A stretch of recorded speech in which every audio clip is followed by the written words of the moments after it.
Hello बच्चों, क्या हाल चाल, कैसे हो आप सब लोग। Ram Ram sir. Good Ram afternoon sir. Ram. Lakshman Lakshman, सीते सीते। सीते सीते।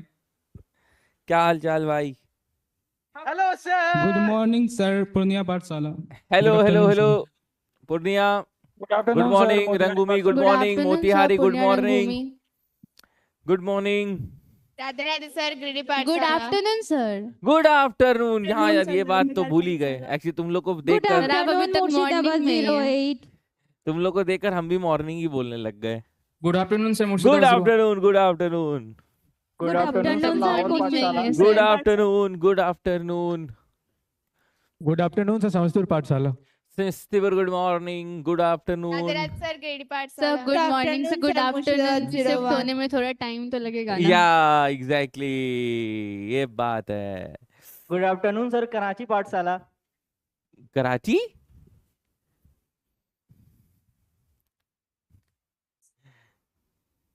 क्या हो गया। खाने में खाना ही खाया था कि कुछ और कर लिया था। सर बम का गोला खा लिया था सर अभी। अच्छा। तो पूछे ना, तो पानी बिजली आ रहा है कराची में? हाँ, क्या हो गया। सब पूछे कराची में पानी बिजली आ रहा है? हाँ। वहाँ सर, मकसद नहीं भूलिएगा। कनेक्ट कैसे हुआ है सर? मैं कराची रेफरेंस समझ नहीं पा गुड रहा, मैंने देखा आफ्टरनून सर, नहीं। धनबाद पाठशाला।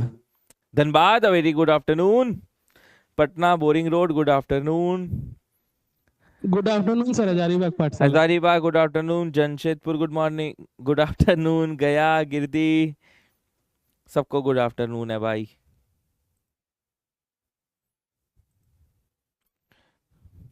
आई होप आप लोगों के फिजिकल केमिस्ट्री वाले टीचर ने आपको फिजिकल केमिस्ट्री अच्छे से पढ़ा दी होगी। अब बेटा, नए जोश और नए उत्साह के साथ अपन लोग इनऑर्गेनिक केमिस्ट्री के लिए प्रस्थान करते हैं। आपका मेजर पोर्शन खत्म हो चुका है और ये पोर्शन, हालांकि वेटेज तो उतना ही है, लेकिन इसमें पढ़ना आपको काफी कम पड़ेगा। इनऑर्गेनिक केमिस्ट्री के बाद बारे में आप बहुत अच्छे से चीज जानते हैं। 80 to 90 या 85 to 90% चीजें समझने वाली हैं, 10 से 15% रटने वाली चीजें आएंगी।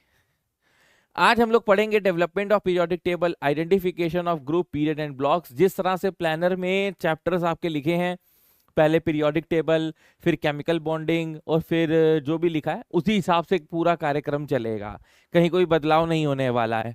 तुम लोगों के लास्ट ईयर से इनऑर्गेनिक में एक नया चैप्टर इंक्लूड हो चुका है, उसका नाम है सॉल्ट एनालिसिस, है ना, तो वो भी पढ़ेंगे। देखो, rules exist in inorganic chemistry but there are the exceptions, जो कि कहते हैं, देखिए ऐसा है, कभी भी नियम बदल सकता है। हाँ, तो नियम कभी भी बदल सकता है, ये बात ध्यान रखना। जहां एक्सेप्शन आएगा, उस एक्सेप्शंस के कभी कभार लॉजिकल रीजन हम दे पाएंगे और कभी कभार बस तुम्हें याद करना रहेगा। अच्छा है। अब एक बार पीरियोडिक टेबल को में कूदने से पहले, उसकी डेवलपमेंट बताने से पहले एक बार रूबरू कर लेते हैं, पीरियोडिक टेबल को याद कर लेते हैं, हल्का फुल्का, ज्यादा नहीं, पूरा नहीं। डी एंड एफ जब पढ़ाएंगे तो डी सीरीज और एफ सीरीज को याद करवा देंगे। अभी जितना तुम्हें पीरियोडिक टेबल के लिए चाहिए उतना याद कर लेते हैं। देखो, पीरियोडिक टेबल को दो भागों में डिवाइड किया गया है। ये ग्रुप होते हैं और ये पीरियड होते हैं। और सबसे ज्यादा कंफ्यूजन बच्चा इसी में करता है। बच्चा कभी इसको ग्रुप ले लेता है, कभी इसको पीरियड ले लेता है। Vertical columns are called groups, horizontal rows are called periods. Group 1A, group 2A S block element को बिलोंग करता है। Group 3A, 4A, 5A, 6A, 7A and 0, ये 0 नहीं बोलते हम लोग, बेसिकली 18th ग्रुप बोलते हैं। 13, 14, 15, 16, 17, 18, ये 6 के 6 ग्रुप्स पी ब्लॉक को बिलोंग, मतलब पी पर निर्धारित होते हैं। एस ऑर्बिटल याद है, क्वांटम नंबर्स। एस ऑर्बिटल में कितने इलेक्ट्रॉन होते हैं? दो ब्लॉक हैं। पी ऑर्बिटल 3 होते हैं, मैक्सिमम इलेक्ट्रॉन कितने आते हैं? 6। देखो पी 1 2 3 4 5 6। डी में 5 होते हैं, कितने इलेक्ट्रॉन भर सकते हैं? 10। 1 2 3 4 5 6 7 8 9 10। एफ में 7 होते हैं, 14, ये रहे 14। एफ ब्लॉक को एकदम अलग गली में रखा है, क्योंकि अगर उसको हम यहां पर रख देंगे, ये देखो, ये 3B से लेकर 2B तक, या ये कह लो 3rd से लेकर 12 तक, ये सारा का सारा हमारा डी ब्लॉक एलिमेंट्स कहलाया जाता है, या ट्रांजिशन एलिमेंट्स कहलाया जाता है। ट्रांजिशन एलिमेंट्स यानी कि डी ब्लॉक एलिमेंट्स के अंदर ये La और Ac पर ध्यान दो। ये La और Ac है लैट्यूटिनियम and actinium, lanthanum and actinium, lanthanum and actinium, ऐसे भी बोल दो। तो ये लैंथेनम और एक्टेनम के अंदर लैंथेनॉइड सीरीज और एक्टिनॉइड सीरीज प्राप्त करी गई है, जिसको अगर हम यहीं पे लिख देंगे तो ये सारे एलिमेंट शिफ्ट हो जाएंगे और पीरियोडिक टेबल हमारा जो होना चाहिए कायदे कानून के साथ वो आ नहीं पाएगा। क्या कायदे कानून? देखो यार, जब पीरियोडिक टेबल बन रहा था, ये तो बना बनाया दिख रहा है तुम्हें, जब बन रहा था तब कोई भी साइंटिस्ट जो है अच्छे से बता नहीं पा रहा था कि किस तरह से अरेंजमेंट होना चाहिए एलिमेंट्स का। बड़े ही परेशान थे, काफी लोगों ने आपस में मीटिंग वीटिंग करके, बातचीत करके अपनी अपनी कहानियां आगे रखी। जैसे डॉबरनेर नाम का साइंटिस्ट है, उसने कुछ कहा, न्यूलैंड नाम का एक साइंटिस्ट है, उसने कुछ और कहा, लेवोइशर ने कुछ और कहा, डी कैनकर्टोस ने कुछ और कहा, लॉथरमेयर ने कुछ और कहा। तो ये सब पर अलग अलग कहानियां थी। मेंडलीव, जिसको हम फादर ऑफ पीरियोडिक टेबल बोलते हैं, उसने कुछ अच्छी बातें बताई थी, लेकिन उसके भी पीरियोडिक टेबल को हम लोग फॉलो नहीं करते हैं। This is not Mendeleev periodic table, this is the long form of periodic table या मॉडर्न पीरियोडिक टेबल, जो कि आपके मोसले, बोहर, इन लोगों की टीम ने मिलकर डिस्कवर किया था। अब बात यही होती है कि केमिस्ट्री में या कहीं पे भी एक्सपेरिमेंट कोई और करता है, नाम किसी और का हो जाता है।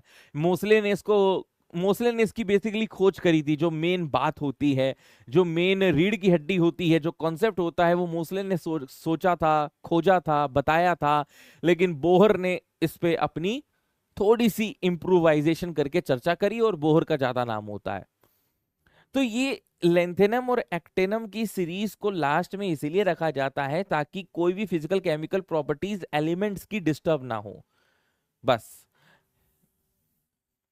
अभी तुम्हें कुछ नहीं लिखना है, यहां से लिख लेना अपनी कॉपी में। पीरियोडिक टेबल जितना मैं पढ़ाता जाऊं, याद कराता जाऊं, उतना तुम लोग भी याद करते रहना। सबसे पहली बात, एक्सट्रीम लेफ्ट हैंड साइड है ये, और ये एक्सट्रीम लेफ्ट हैंड साइड में ये 2 ब्लॉक्स हैं। इस 2 ब्लॉक्स को कहा जाता है एस ब्लॉक। अच्छा, कई लोगों के लिए ये चीजें बहुत बेसिक होंगी, लेकिन आप जानते हैं कि हम उस हिसाब से पढ़ा रहे हैं कि आपका 9, 10, 11, 12 सब घुसा हुआ है, तो ये बात आपको बताने की जरूरत नहीं है। तो बेसिक से ही स्टार्ट करेंगे, ठीक है ना। तो एस ब्लॉक एलिमेंट है ये 2, एकदम extreme right side of the periodic table में ये आता है पी ब्लॉक।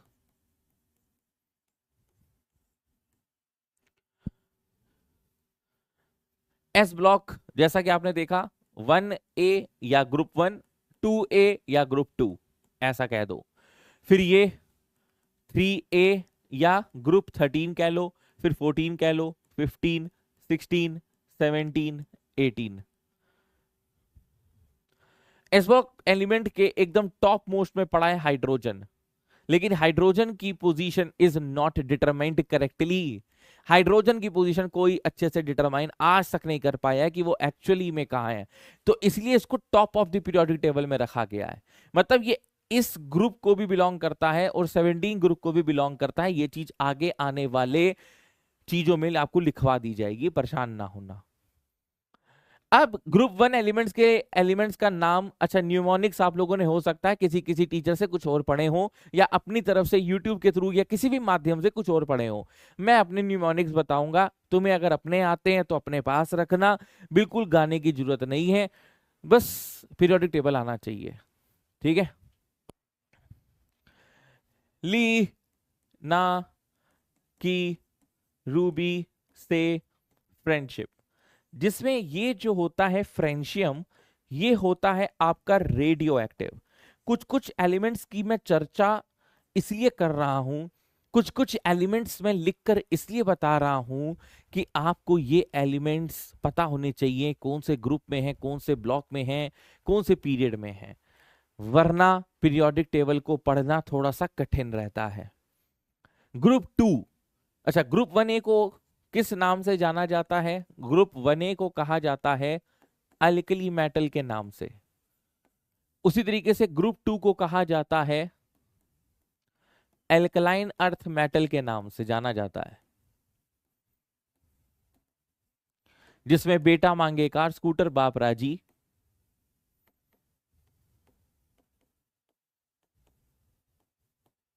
फिर से ये रेडियो एक्टिव होता है। Last element, almost all of them are radio active.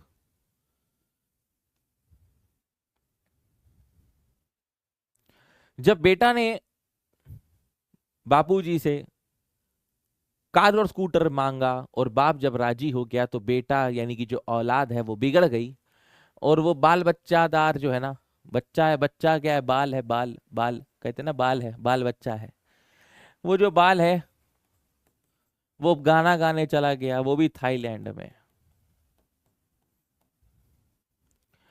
Group 13 के जो एलिमेंट्स हैं, बैंगन, आलू, गाजर इन थैला, ऐसे भी याद कर सकते हैं, बैंगन, आलू, गाजर इन थैला।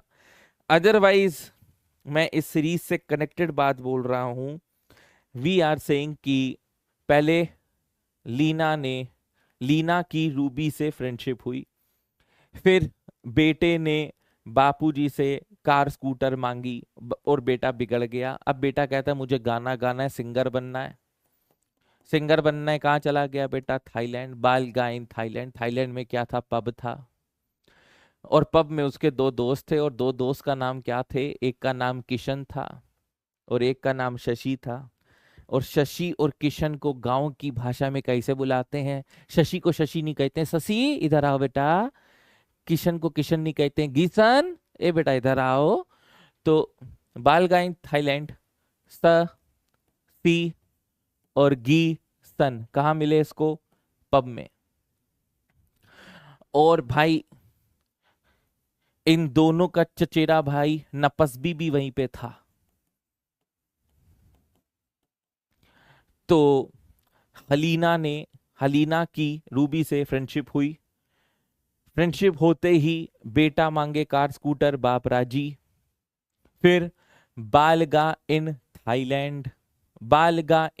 थाईलैंड, ससी गीसन पब, नपसबी, ससी गीसन पब, नपसबी। इसके बाद आते हैं ग्रुप 16। ग्रुप 16 उससे टीपो, सबको पता होगा उससे टीपो। 17 फर्स्ट क्लास बियर इन अटलांटिक, फर्स्ट क्लास बियर इन अटलांटिक। ग्रुप 18 हीना और करीना कजिरॉक्स रंगीन। आपको और किसी न्यूमोनिक से आता है आप कर सकते हो, कोई दिक्कत की बात नहीं है। ये सारे के सारे पी ब्लॉक एलिमेंट हैं, और यूजुअली जो इनके फर्स्ट एलिमेंट्स होते हैं, इनके फर्स्ट एलिमेंट से ही इनके ग्रुप का नाम होता है। जैसे मैं ग्रुप 13 को कहूंगा, चूंकि पहला मेंबर बोरॉन है, तो मैं कहूंगा भाई ये बोरॉन फैमिली है। जैसे ये कार्बन है, तो मैं ये कहूंगा कि ये कार्बन फैमिली है, ऐसा नाम रहते हैं इनके। ठीक है। ग्रुप 15, अच्छा इन सबके साइंटिफिक नेम्स भी हैं जो आपको जानने हैं, वो क्या क्या हैं। वैसे ग्रुप 15 को नाइट्रोजन फैमिली, वो तो नाम है ही है, लेकिन इसको निकोजेंस भी कहा जाता है। पी साइलेंट है, pnictogen. Group 15 pnictogen. Group 16 chalcogen.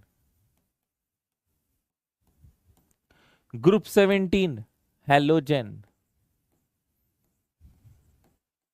Group 18 noble gas, inert gas.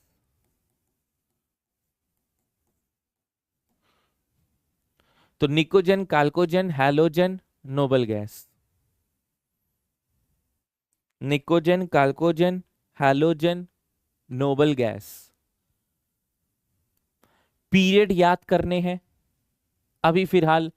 पहला पीरियड, दूसरा पीरियड, तीसरा पीरियड, चौथा पीरियड, इतना याद हो जाना चाहिए। टोटल पीरियड कितने हैं? पांचवा, छठवां, सातवां। ये क्या होते हैं? इनको बोला जाता है एफ ब्लॉक एलिमेंट, क्योंकि एफ ब्लॉक कहीं ना कहीं अंदर बैठे डी ब्लॉक से ही उत्पन्न होते हैं। और डी ब्लॉक को हम क्या कहते हैं? डी ब्लॉक को तो डी ब्लॉक भी कहते हैं, और क्या कहते हैं? ट्रांजिशन एलिमेंट्स के नाम से भी जाना जाता है। डिटेल्स हम लोग बाद में पढ़ेंगे, अभी सिर्फ बेसिक बातें। चूंकि ट्रांजिशन एलिमेंट्स के अंदर से निकले हैं, इसलिए इनको इनर ट्रांजिशन एलिमेंट्स के नाम से भी जाना जाता है।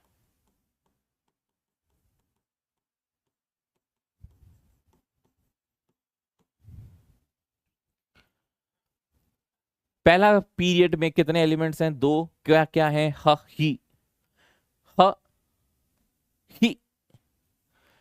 सेकेंड पीरियड में एल्पेनलीबे टॉफी जो होती है, उसको किसने डिस्कवर किया है? डॉक्टर बकनॉफनी ने। किसने? डॉक्टर बकनॉफनी। तो लीबे, लीबे, लीबे, बकनॉफनी,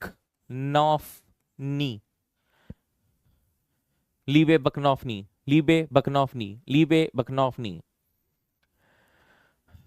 नामगल एक पर्सन का आदमी मान लो, जिसने सिप्स कर ली है क्लोरीन अर्गन। नामगल सिप्स क्लोरीन अर्गन, नामगल सिप्स क्लोरीन अर्गन।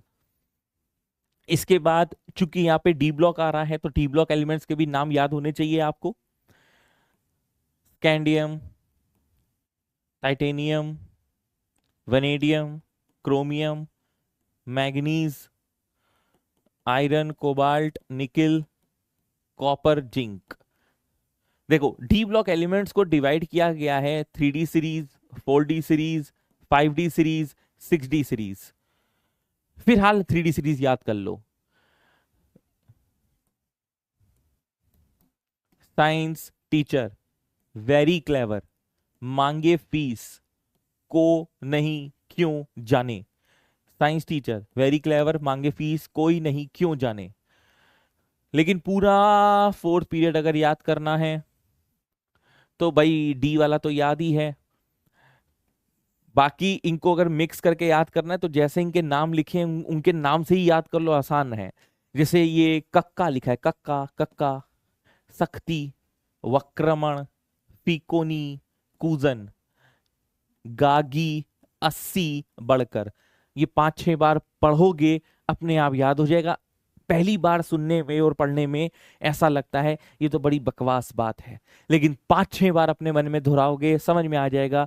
कक्का, सख्ती, वक्रमण, फीकोनी, कूजन, गागी, 80, बढ़कर। फिलहाल इतने एलिमेंट्स याद कर लो। करना तो पूरा पीरियोडिक टेबल है, लेकिन वो एंड तक हो जाएगा।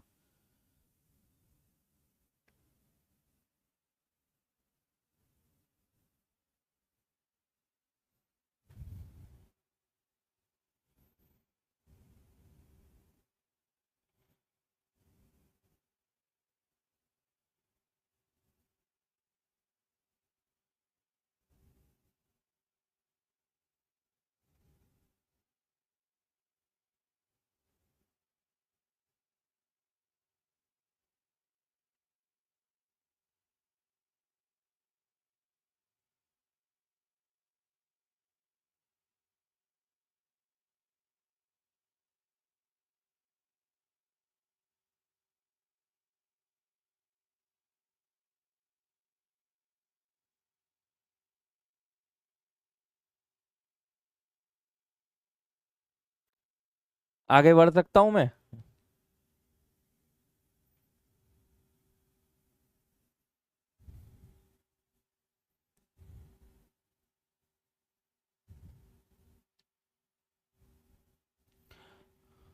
बोलो।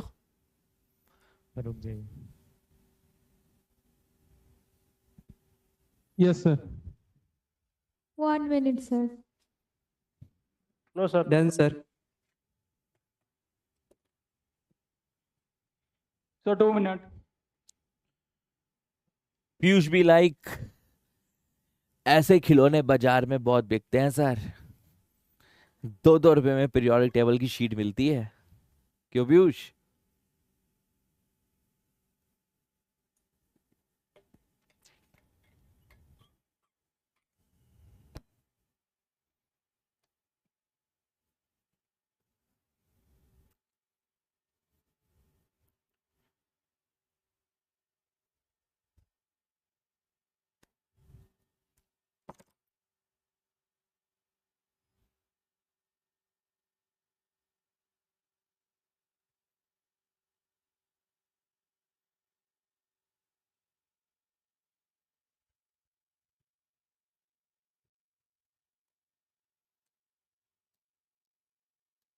चले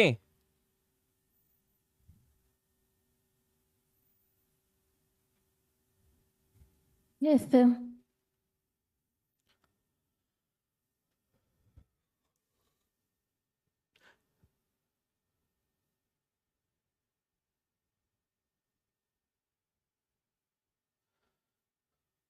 तो पीरियड 4 सबको याद हो गया। कक्का शक्ति वक्रमण फीकोनी कूजन गागे अस से बढ़कर।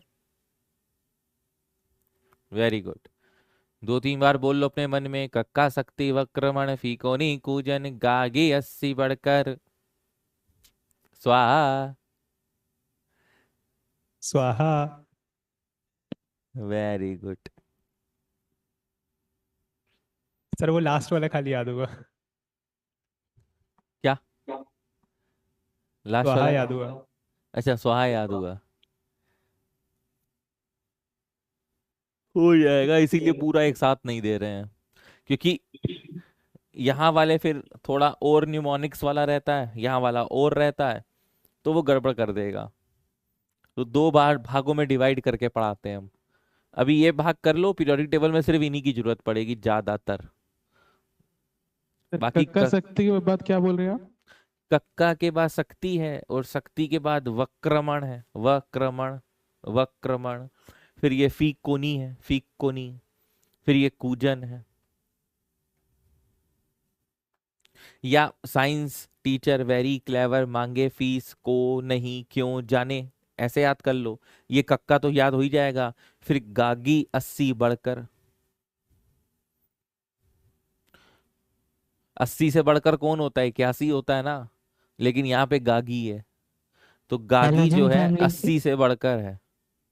80 से बढ़कर 81 होता है, यहाँ 81 नहीं गागी है, तो गागी 80 बढ़कर। आगे बढ़ते हैं। Why do we need to classify the element is the very first paragraph in the NCERT. और एनसीईआरटी लाइन टू लाइन हम लोग पढ़ेंगे। लाइन टू लाइन ऐसे पढ़ेंगे कि मैं जो आपको नोट्स लिखवाऊंगा वो पूरा एनसीईआरटी से छूता हुआ निकलेगा। तो 1800 की बात हो रही है यहाँ पे। 1800 में केवल और केवल 31 एलिमेंट्स थे। उम्र बीती, टाइम बीता, 1865 तक लगभग दुगने एलिमेंट्स हो गए, यानी कि 60 से 65 एलिमेंट्स हो गए। समय बीता, आज 2024 में करंटली हम लोग जो मॉडर्न पीरियोडिक टेबल खोलकर बैठे थे उसमें 118 एलिमेंट्स हैं and some are still under discovery. जब साइंटिस्ट लोगों को यह दिख गया कि यार ये 31 एलिमेंट्स हो चाहे 60 एलिमेंट्स हो, ये इनको अरेंज कैसे करें भाई, तो इन लोगों ने एक मीटिंग बिठाई। इस मीटिंग के तहत बड़े ऊंचे ऊंचे घराने के साइंटिस्ट पार्टिसिपेट करने आए। ये यहाँ ताऊजी बैठे हैं, बाकी सब इनके यहाँ पे चेले चपाटे बैठे हैं। कहीं किसी किसी कोई लड़ाई नहीं है, सब लोग अपना प्रस्ताव रखेंगे। प्रस्ताव रखने कौन कौन आ रहा है? प्रस्ताव रखने आ रहा है डॉबरनेर, न्यूलैंड, लेवॉइसियर, लॉथरमेयर, डी कैनकोटोइस। ये साइंटिस्ट का नाम तो ऐसा है कि इतनी ज्यादा अंग्रेजी तुम हफ्ते भर में नहीं बोलोगे जितना इसने अपने नाम के अंदर छुपा के रखी हुई है। डे कैनकोटोइस बोलकर दिखाओ बेटा, जीभ 2 बार थरथराएगी। इन दोनों के नाम क्या है? एक का नाम है बोहर, एक का नाम है मोसले।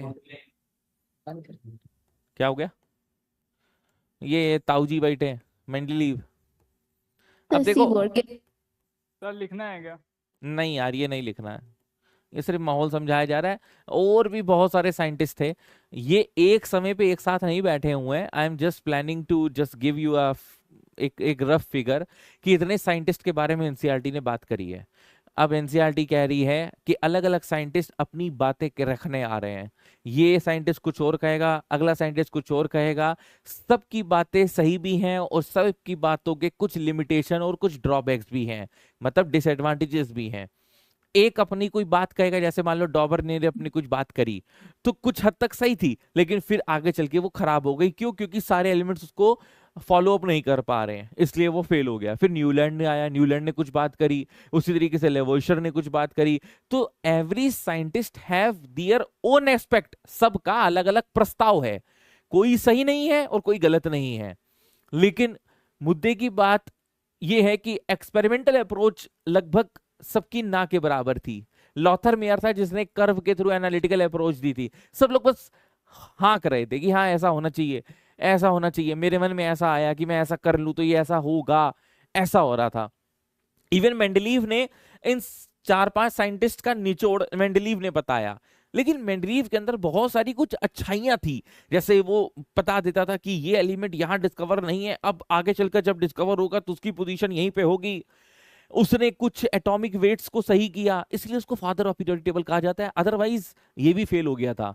जो हम लोग मॉडर्न पीरियोडिक टेबल पढ़ रहे हैं ना, वो एटॉमिक नंबर पे पढ़ रहे हैं, जो कि भाई बोहर या मोसले इन्होंने बताया था एक्सपेरिमेंटल अप्रोच के थ्रू। बाकी तुम चाहे मेंडलीव ले लो, चाहे डॉबरनेर, चाहे न्यूलैंड, चाहे लॉथर मेयर, चाहे डी कैनकोटोइस, कुछ कोई भी ले लो, इन दो को छोड़कर सब लोग एटॉमिक वेट पर तुले हुए थे, एटॉमिक वेट पर ही बात कर रहे थे कि जो पीरियोडिक टेबल बनना चाहिए वो एटॉमिक वेट के हिसाब से बनना चाहिए। पीरियोडिक टेबल बनाने की सर नीड क्यों आ रही है? बताया ना कि 30 एलिमेंट हो चाहे 40 एलिमेंट्स हो, अगर एक एक एलिमेंट करके तुम सबकी फिजिकल केमिकल प्रॉपर्टीज को अलग अलग छापोगे, तो इन साइंटिस्ट लोगों ने सोचा कि आगे आने वाली जो हमारी पैदाइशें हैं, यानी कि तुम और हम लोग इतने आलसी लोग हैं कि हम लोग अगर एलिमेंट डिस्कवर है तो भाई पढ़ लेंगे, और हम लोग, और जो नीट स्टूडेंट है वो तो पढ़ना भी नहीं चाहेंगे, भाई क्या करना इतना ज्यादा पढ़ के। और जो डिस्कवर नहीं है वो लोग कभी डिस्कवर नहीं करेंगे। तो भैया इन लोगों को थोड़ा सा काम इजी वे में पढ़ाओ। जैसे अब हम एज अ टीचर आपको क्या कह रहे हैं कि जैसे फिजिकल केमिस्ट्री कंप्लीट हो जाती थी, चैप्टर कंप्लीट हो जाता था, उसके बाद हम आपको उसके जैसे शॉर्ट नोट्स प्रोवाइड कर देते थे। हालांकि बहुतों के नहीं किए, लेकिन जिनके जिनके किए तो वो क्यों किए? इसलिए किए कि भाई चलो ठीक है, बच्चों का जरा फ्लो चार्ट टाइप का या टेबल टाइप की चीजें अगर पढ़ते हैं तो चीजें आसान हो जाती हैं। व्हेन एवर टेबल कम्स, जब भी टेबल आता है, it makes things simpler. Periodic table इसी तरीके से बनाने की कोशिश करी जा रही थी कि एलिमेंट्स की स्टडी, उनकी फिजिकल और केमिकल प्रॉपर्टीज की स्टडी आसानी तरीके से करी जा सके, और जिनकी जिनकी प्रॉपर्टी सेम आती जाएगी उनको एक साथ ग्रुप में प्लेस कर दिया जाएगा। मतलब they should be group together, they should be group together, they should be place together in that particular table. अब ये लिख लो, the arrangement of all the known elements according to their properties in such a way that the elements with similar properties are grouped together in a tabular form is called periodic table। हालांकि NEET में कोई थोड़ी ना पूछेगा कि यार what is periodic table, लेकिन अब ये चैप्टर का इंट्रोडक्शन है ना भाई, पीरियोडिक टेबल पढ़ रहे हैं तो पता तो पीरियोडिक टेबल है क्या, पीरियोडिक टेबल आया क्यों, क्यों सोच आई लोगों के अंदर, क्यों जरूरी था।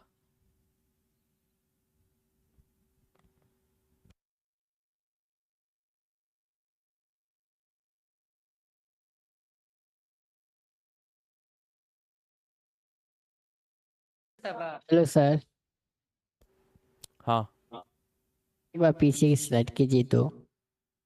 पीरियोडिक टेबल नोट करना है। यस सर, सिर्फ लाइन खींचना है।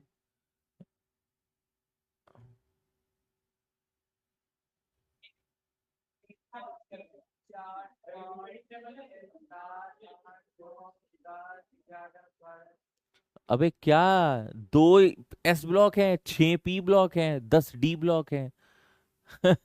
हो गया सर।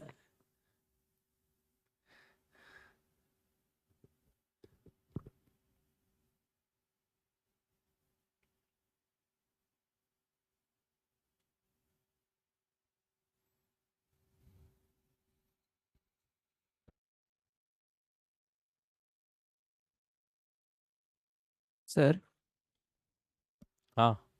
सर साइंटिस्ट का नाम आपने कैसे याद किया? अरे हो जाता है पढ़ाते पढ़ाते यार।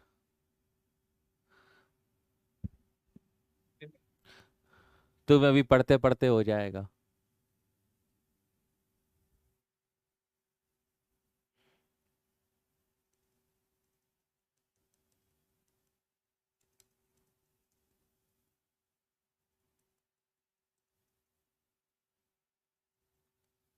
लिख लिया बच्चों, आगे बढ़े।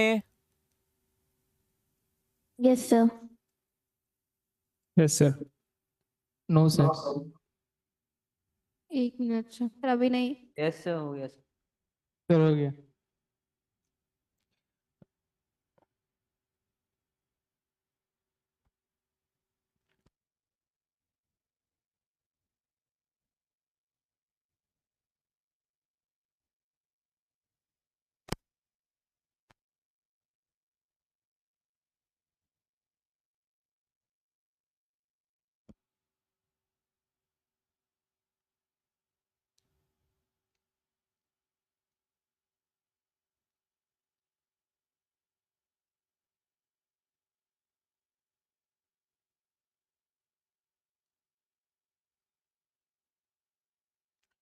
वैसे तो कोई नहीं पूछेगा, लेकिन अगर फिर भी कोई पूछ ले कि why do we need to classify elements, ताकि सिस्टमैटिक स्टडी हो सके। तो सबसे पहले डॉबरिनियर डॉबरिनियर से भी पहले एक बंदा था, लेवोइसियर।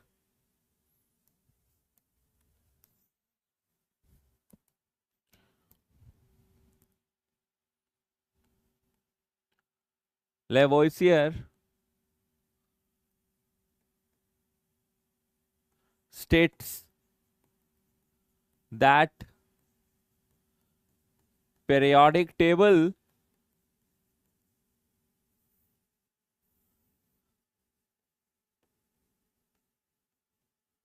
should be divided into 2 parts.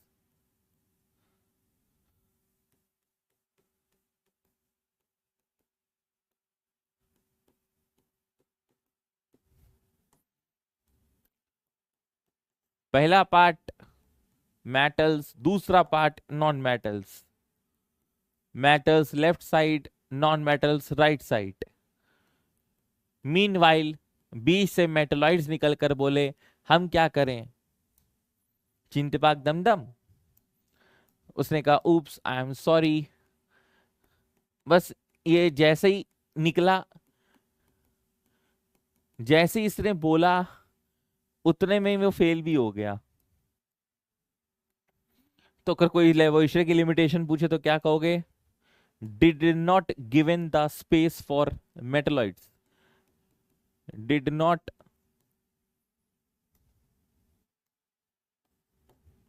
Placed metalloids, metalloids को कोई जगह ही नहीं दी,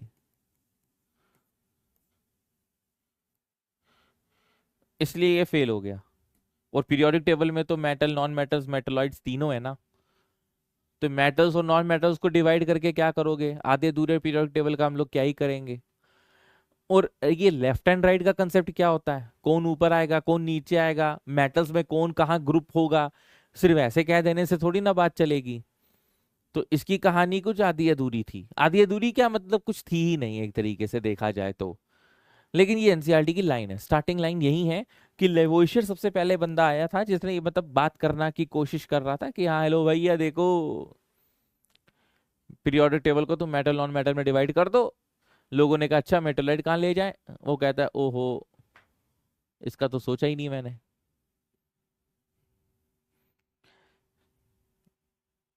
अच्छा कोई ये सीक्वेंस वाइज नहीं है, ऐसा नहीं है कि वाकई में असलियत में लेवोइशर से पहले और उसके बाद कोई आए नहीं होंगे। मैं जो पढ़ा रहा हूं विद रेफरेंस टू एनसीईआरटी पढ़ा रहा हूं। मैं आईओसी बिल्कुल स्ट्रिक्टली एनसीईआरटी फॉलो करता हूं, स्ट्रिक्टली। हाँ ठीक है, इससे ज्यादा बाहर जाने की कोई आवश्यकता नहीं है। इतिहास गवाह है, चाहे तुम पेपर नीट उठा लो, चाहे तुम पेपर जेई मेंस उठा लो, और बेटा एडवांस में भी ना, मैं सच बताऊं तो 3-4 कंसेप्ट का मिश्रण होता है और ज्यादा कुछ नहीं होता है। सर वो मेटल नॉन मेटल को डिवाइड तो किया, लेकिन किस बेसिस पे किया ये नहीं बताया क्या? बताया गया, लेकिन अपने को पढ़ने की कोई जरूरत नहीं है। जितना पढ़ा रहे हैं टू द पॉइंट पढ़ो, मस्त रहो। आगे पढ़ने के लिए बहुत कुछ मिलेगा, ये सब चीजें नहीं पूछी जाती है। ये तो सिर्फ इसलिए बता रहा हूं कि तुम्हें पता होना चाहिए, बस। आगे देखो, Okay, sir.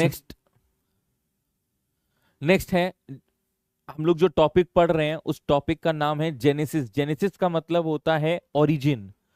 ये जो वर्ड जेनेसिस है, जेनेसिस का मतलब है ओरिजिन। ओरिजिन कह लो, डेवलपमेंट कह लो, अरे लिखा हुआ है, ऑफ पीरियोडिक क्लासिफिकेशन। सब इसमें हम लोग सब पढ़ रहे हैं डॉबरनेर ट्राइड रूल। अच्छा ये ट्राइड का मतलब क्या होता है यार, ये तो समझ में आ गया कि डॉबरनेर साइंटिस्ट का नाम है ना, इसमें तो कोई दिक्कत नहीं है। ये ट्राइड क्या है? ग्रुप ऑफ 3 एलिमेंट्स को ट्राइड कहा जाता है। और ये रहे इनके brand ambassadors example. Brand ambassador examples क्या होते हैं कि क्वेश्चन में आपको ये दिखेंगे, चुपचाप डॉबरनेर ट्राइड लॉ मार्क कर देना, क्योंकि तुम एटॉमिक वेट तो रटोगे नहीं इसके। 35.5 और 127 और 80। जानते हो इसने क्या कहा था? According to him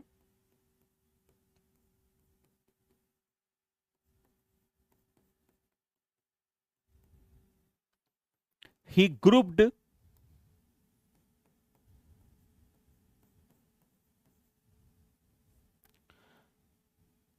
three elements together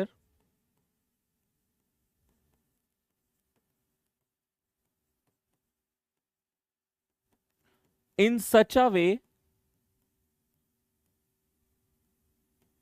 that atomic weight of the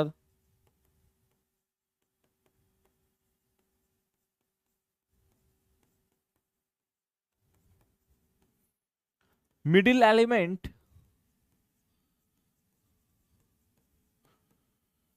is the average of other two.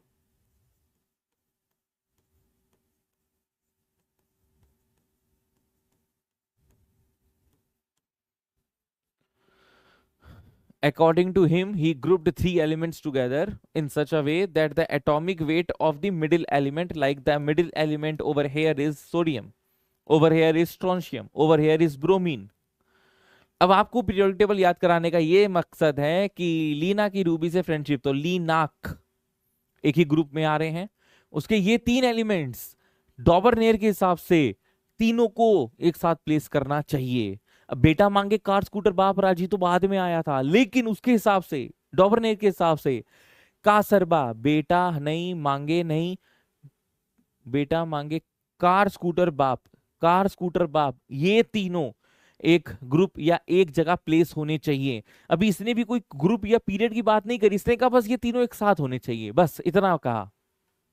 उसी तरीके से फ्लोरो क्लोरो ब्रोमो आयोडो होते हैं ना, तो ClBrI, अभी यहां से फ्लोरो फ्लोरो की बात नहीं करी है, इसने सिंपल कैलकुलेशन ये दी कि यदि आप 2 एलिमेंट ऐसे सोचें जैसे हमने सोचा लिथियम और पोटेशियम, तो लिथियम और पोटेशियम का आपने एटॉमिक मास को प्लस किया, अपॉन 2 किया, 46/2 यानी कि 23 आया, तो 23 एटॉमिक वेट उसने देखा चार्ट में किसका है, सोडियम का है, तो भैया लिथियम ऊपर पोटेशियम नीचे, बीच में सोडियम को ले आओ, और उसने कहा ये तीनों एक साथ होंगे।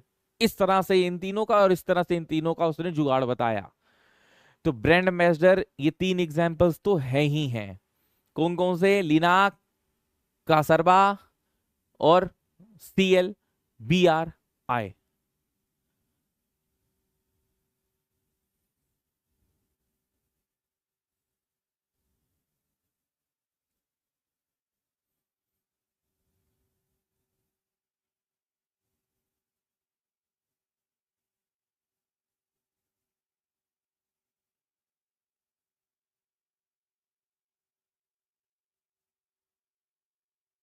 सर इसका एटॉमिक मास याद करेंगे कि नहीं? क्या? सर ये जो एलिमेंट दिया है इसका एटॉमिक मास याद करेंगे कि नहीं? एटॉमिक मास याद नहीं करना है आपको, सिर्फ एलिमेंट्स के नाम। ये 3 examples. Do not right atomic mass. Atomic mass आपको याद नहीं करना है। Not required, not required, not required. अंत तक आते आते, इस चैप्टर के अंत तक आते आते एटॉमिक नंबर याद हो जाएंगे, लेकिन एटॉमिक मास याद करने की जरूरत नहीं होती है हमें। और अगर एटॉमिक नंबर याद हो गए तो वो बहुत बढ़िया बात है, क्योंकि एटॉमिक नंबर से तुम ये पता लगा सकते हो कि ये डॉबर ने ट्राइड फॉलो कर रहे हैं कि नहीं कर रहे हैं। मतलब एटॉमिक नंबर एक ट्रिक है ये पता लगाने के लिए कि डॉबर नेर फॉलो अप हो रहा है कि नहीं। अच्छा ये कैसे सर? अभी बताते हैं, रुको।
Sir sum of other two atomic number, और सर इसका एवरेज ले लेंगे तो सर मिडिल का आ जाएगा।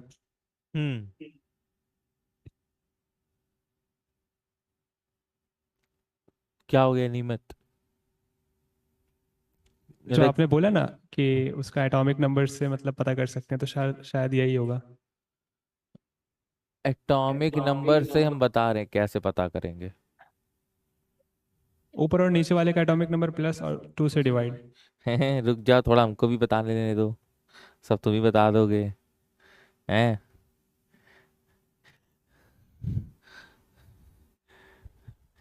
लिख लिया हो तो बताओ यार, आगे बढ़े। ना लिखा हो तो भी बता दो। हो गया गया sir. Done sir. 30 seconds, sir. 30 second. Yes, sir. जो लोग फिजिकल में गायब थे वो इनऑर्गेनिक में आ गए। उन्होंने कहा चलो फिजिकल तो गई, अब आईओसी ले लेते हैं।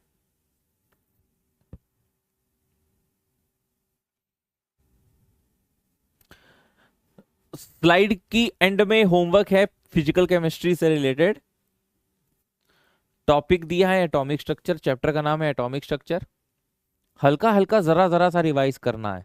2 दिन का होमवर्क एक साथ दिया है, आज का और कल का। ठीक है, आज का और कल का होमवर्क एक साथ दिया, फिर होमवर्क देंगे परसों। सर डिस्कस भी होगा वो क्वेश्चन?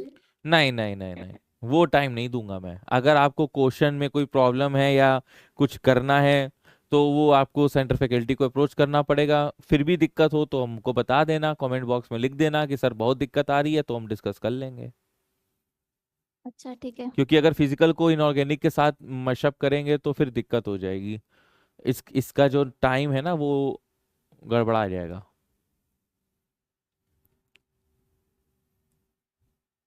अब बताओ सर स्ट्रॉन्सियम का 88.5 आ रहा है, इसमें 88 लिखा हुआ है। बेटा वो अप्रोक्स की बात हो रही है यहाँ पे, ठीक है। और बाकी अगर तुम्हें ज्यादा चुल है तो ऐसा करना, रात को सोने से पहले 108 बार डॉबरने डॉबरने डॉबरने डॉबरने डॉबरने सो जाना।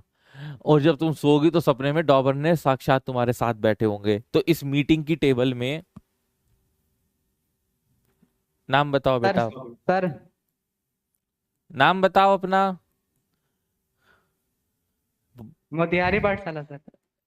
भागलपुर में वो कौन बच्ची थी यार, नाम भूल जाते हैं इसका। सर अनुश्री, क्या करना है?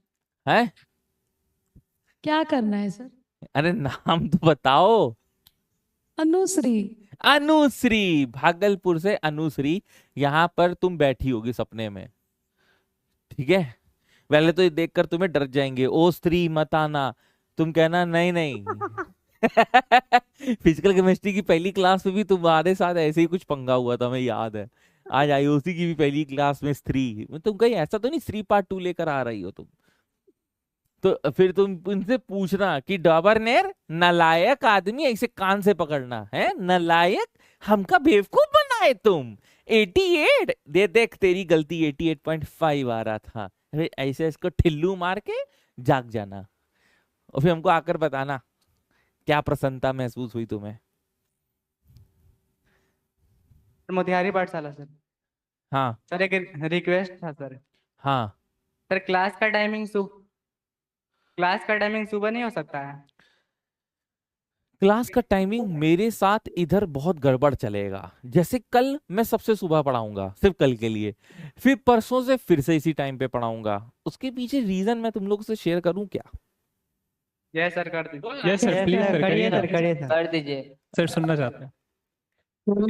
I am supposed soon to be father again. तो Congratulations sir. Congratulations sir. तो I will be having the sleepless nights, है ना। जिसको हिंदी के लिए 2 दबाएं। दोबारा पिता, है ना, दोबारा पति बोले, दोबारा पिता बनने वाले हैं। सर वापस घर भी जाना है आपको। दोबारा क्लिप टैग कर देंगे। बाहर वाली। हाँ यही क्लिप तो निकलेगी। तो फिर क्या है कि रात को नींद पूरी नहीं होगी, और फिर रात को जब नींद पूरी नहीं होगी तो सुबह क्लास लेट होगी, कभी कैंसिल होगी, कभी मतलब क्या समझ रहे हो ना, क्योस हो जाएगा। इसलिए महीना 1.5 के लिए हमने जो है क्लास की टाइमिंग शिफ्ट करा दी है,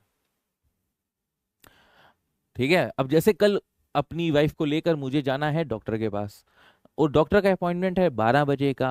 अब 12 बजे जाऊंगा तो 4 बजे आऊंगा, तो क्लास तुम्हारी कैंसिल हो जाएगी। इसलिए कल सुबह 9 बजे करा ली, 9 से 11 पढ़ा कर चला जाऊंगा ही।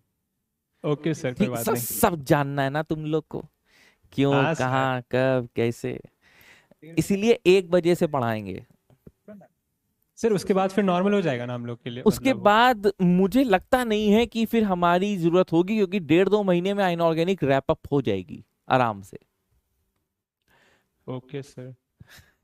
फिर 1.5-2 महीने के बाद अगर हल्का फुल्का 10-15 दिन की और जरूरत पड़ेगी तो देखा जाएगा। लेकिन मान यही है कि अगस्त नहीं सितंबर है ना, तो सितंबर, अक्टूबर, नवंबर मिड तक खेल खत्म हो जाएगा इनऑर्गेनिक का, मोस्ट प्रोबेबली, भगवान ने सब सही रखा तो। सर यही टाइम सही है। हाँ इसीलिए तो यही टाइम करवाया है। चलो रीजन पता चल गया। Yes sir.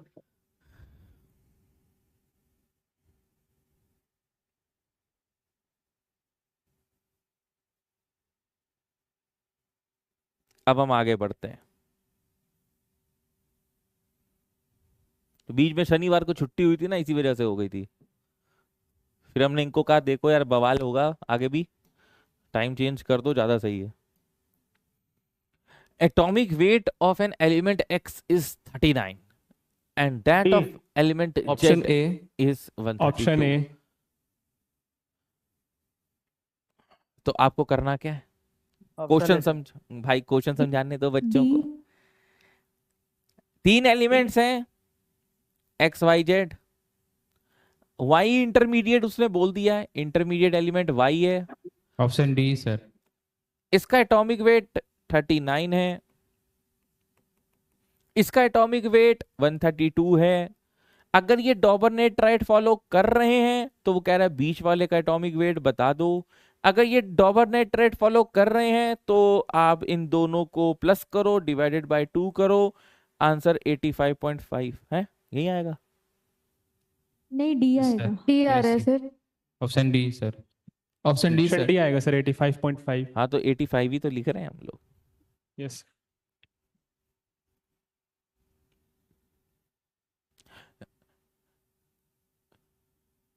नोट करिएगा, इस तरह का क्वेश्चन आएगा।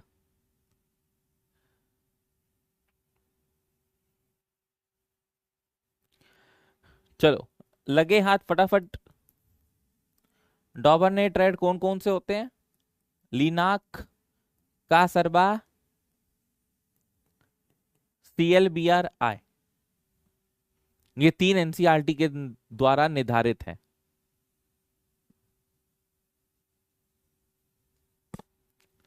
लेनाक,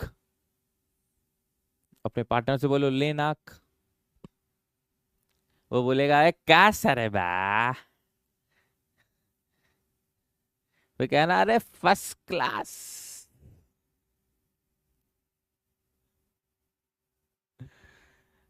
लिख लिया, आगे बढ़े। Yes sir.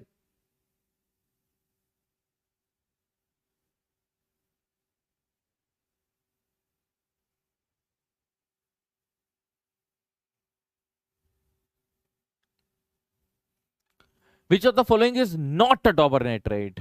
Option D. Option D. Option D. D. ये है, ये है। Option B. Option B sir. इन दोनों में पंगे हैं, पंगे। अब इन दोनों पंगे को कैसे सॉल्व करना है?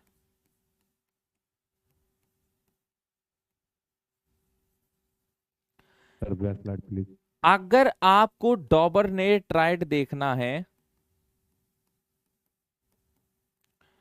तो आप एटॉमिक नंबर खोज लो। अगर difference in atomic number same है तो वो डॉबरनेट्राइट फॉलो करेगा।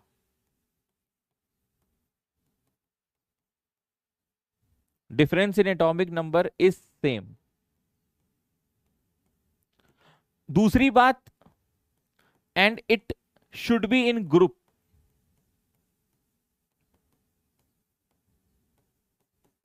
पीरियड में नहीं होना चाहिए। मतलब पीरियड मतलब समझ लो जैसे कार्बन, नाइट्रोजन, ऑक्सीजन एक ही पीरियड में है। अब उनके डिफरेंस एटॉमिक नंबर हमेशा 1 ही होगा, तो तुम कहो सर ये तीनों डॉबरनेट्राइट है। नहीं, पीरियड की बात नहीं कर रहे, हम ग्रुप की बात कर रहे हैं।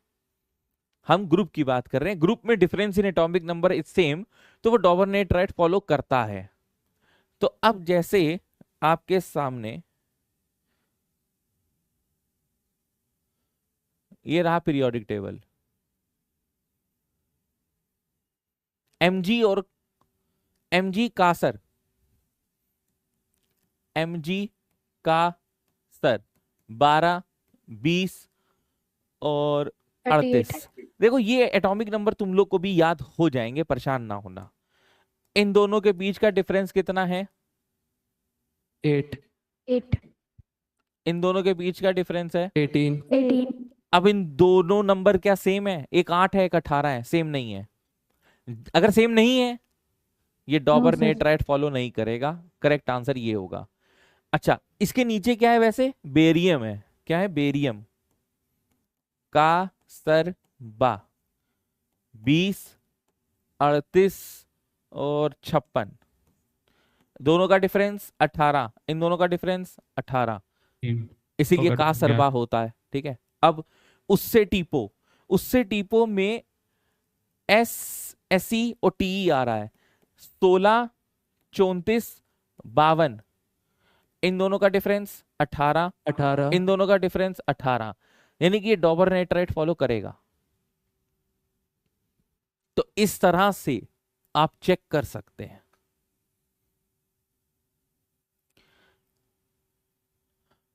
और इस मेथड की भी एक्यूरेसी 98% है। 2% फेल हो जाता है, लेकिन तुम्हें अभी कभी कोई ऐसा क्वेश्चन नहीं टकराएगा फेलियर वाला। यही नहीं टकराएगा, ये भी बहुत एक अच्छे लेवल पे आ जाता है। मतलब ये तुम्हें प्रबल एक्सरसाइज में मिलेगा एक आध क्वेश्चन इस पर। ये डॉबरनेर का अच्छे लेवल का क्वेश्चन है, वरना डॉबरनेर पर वो ब्रांड एम्बेसडर वाले क्वेश्चन ज्यादा आते हैं। ये वाले, ये ऑप्शन तो वो तो 3 तुमने याद कर ही लिए हैं, लेनाक, कासरबा, फ्लोरोक्लोरो आयोडो, वो तो तुमने याद ही कर लिए हैं। ओ सॉरी, क्लोरोब्रोमो आयोडो, ये तो तुमने याद ही कर लिए हैं। लेकिन इसके अलावा अगर कोई आ जाए और चेक करना पड़ जाए तो एटॉमिक नंबर तो याद हो ही जाएगा तुम्हें। और एटॉमिक नंबर का बस डिफरेंस देखना है, डिफरेंस सेम है तो डॉबरनेर फॉलो करेगा, डिफरेंस सेम नहीं है डॉबरनेर फॉलो नहीं करेगा। और इसका साक्षात्कार यहां पर देखो, ये चारों एलिमेंट्स एक ग्रुप के हैं, लेकिन वहाँ लिखे है ना difference in atomic number is same and it should be in same group ना। हाँ हाँ ओ, ऑब्वियसली, वहाँ पे लिखा हुआ नहीं था इसे। ऑब्वियसली है वो तो, ऑब्वियसली। Okay sir.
चले मुन्ना आगे।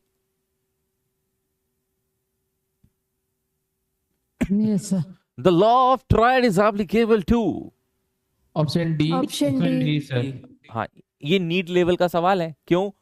सामने सामने एनसीईआरटी वाला प्रश्न दिख रहा है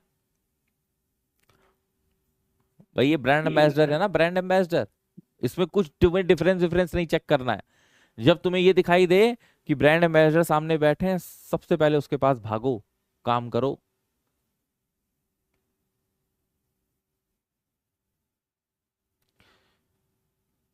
मुर्शिदाबाद 01 में कोई दिक्कत है क्या? सब लोग दरवाजे की तरफ क्यों देख रहे हैं? न्यू टीचर आया सर। काहे? न्यू क्लास इंचार्ज आए हैं? ऐसे new class in charge as a teacher. ये टीचर हैं जो कि क्लास इंचार्ज करेंगे। यस कि सर। क्या पढ़ाते हैं ये sir? Botany. Botany. Hello sir, क्या हालचाल? बहुत बढ़िया सर, आप कैसे हो? बढ़िया। मैं आपको दिखाई दे रहा हूँ? No sir. मन की आंखों से देखो आप। हाँ हाँ देख लिए सर। अब देखो, वेरी क्यूट सर, बहुत बढ़िया। तौहीन, सुधर जाओ, समझे? आगे बढ़ते हैं। Next question, law of triads is not applicable on. Option B Bombay. Brand Option B। Ambassador है, ये अभी करके आ रहे हैं, ब्रांड एम्बेसडर है। Option B sir. अब मतलब तुम लोग ये क्वेश्चन कर लोगे है ना, डॉबरनेर खेल लोगे अब।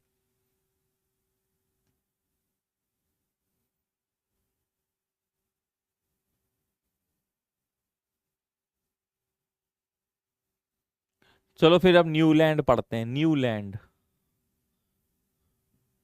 न्यूलैंड बड़ा ही मस्त आदमी था। मस्त सर बोलते 10 हैं ना? सेकंड। थोड़ा पीछे कर 30 सेकंड सर। मुझे लगा शायद तुम लोग नोट नहीं कर रहे हो, इसलिए मैं आगे बढ़ गया। कर रहे हैं सर सब। अरे फिर तो भाई,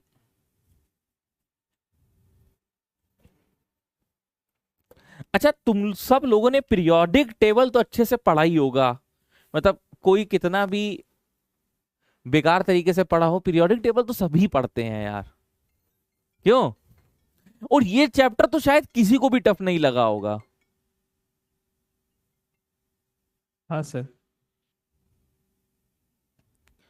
मतलब हाँ सर, तो एक ही तरफ से आ रहा है, इसका क्या मतलब समझू मैं? Yes, sir. पढ़ा हुआ है सर, पढ़ा था सर। पढ़ा है ना? Yes Yes, sir. लास्ट में सर जो इफेक्टिव वाला आ जाता है ना, वहां पे थोड़ा न्यूमेरिकल टाइप के क्वेश्चन में गड़बड़ा जाता है। Friends numerical? Periodic sir, table में friends. कहाँ न्यूमेरिकल आ गया? तो लास्ट में इफेक्टिव चार्ज वाला ये सब आता है ना सर, तो दिक्कत होता है। नो सर, भाई वो जो ट्रेंड्स वाला जो टॉपिक है ना, वो थोड़ा सा अच्छा, मतलब पीरियोडिक प्रॉपर्टीज, अरे हाँ सर, वही वही तो चैप्टर है, ये बस तो वही इंट्रोडक्शन चल रहा है, हम उसी को चैप्टर बोलते हैं। Atomic size, ionization, enthalpy, electronegativity, ये सब मैं yes sir. Reducing character, non reducing. अच्छा तुम लोग, अबे ये तो इंट्रोडक्शन चल रहा है, 2 दिन तो इंट्रोडक्शन ही चलेगा, इसको चैप्टर नहीं कहते हैं। ये तो हम खेल रहे हैं और तुम भी खेल रहे हो, तो आओ खेलते हैं दोनों मिलके।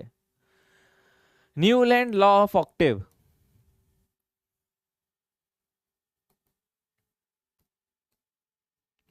न्यूलैंड लॉ ऑफ ऑक्टेव, जैसा मैंने कहा, न्यूलैंड साइंटिस्ट का नाम है, लॉ होता है, ऑक्टेव का मतलब है वो 8 स्वर जो म्यूजिकल नोट्स में होते हैं, सा रे गा मा पा दा नी सा रे गा मा पा धा नी। सारे इतने स्वर में हम गा रहे हैं, लेकिन तुमको चुल देखो कितनी ज्यादा है, बीच में टांग अड़ानी है। Yes sir. पूरा सुर खराब हो गया सर। हाँ, ये इतने बढ़िया स्वर में हम गा रहे थे, मतलब इंजॉयमेंट हो रहा था। खैर छोड़ो, ये बंदा क्या है, इसने कहा है कि आदमी को किसी भी कंडीशन में मस्ती में रहना चाहिए और गाने का काफी शौकीन था। इसने कहा जिस तरह से म्यूजिकल नोट हर पहला म्यूजिकल ध्वन 8वें म्यूजिकल ध्वन से मिलता है, सा सा से, रे से, गा से, मा से, उसी तरीके से अगर पहला और 8वां element atomic number wise place किया जाए तो पहला और 8वें का भी प्रॉपर्टीज, केमिकल प्रॉपर्टीज सेम होगा। लोगों ने कहा वाह क्या बात है, लोगों ने कहा एक्सपेरिमेंटल प्रूफ, कहता वो तो नहीं है। कहता अच्छा तुम्हारे हिसाब से एग्जाम्पल दो, तो उसने कहा देखो ना, जैसे ली, बे, ब, क, न, फ, और उस समय ना बेटा इनर्ट गैसेस यानी कि नोबल गैसेस बनी नहीं थी, तो नोबल गैसेस इसके पीरियोडिक टेबल में नहीं है, ये इसका पीरियोडिक टेबल है, बस इतना सा छोटा सा चुन्नू सा, क्योंकि ये टाइम है 1800 का, जब एलिमेंट्स भी कुछ ज्यादा नहीं थे भाई, 30-32 एलिमेंट्स हैं।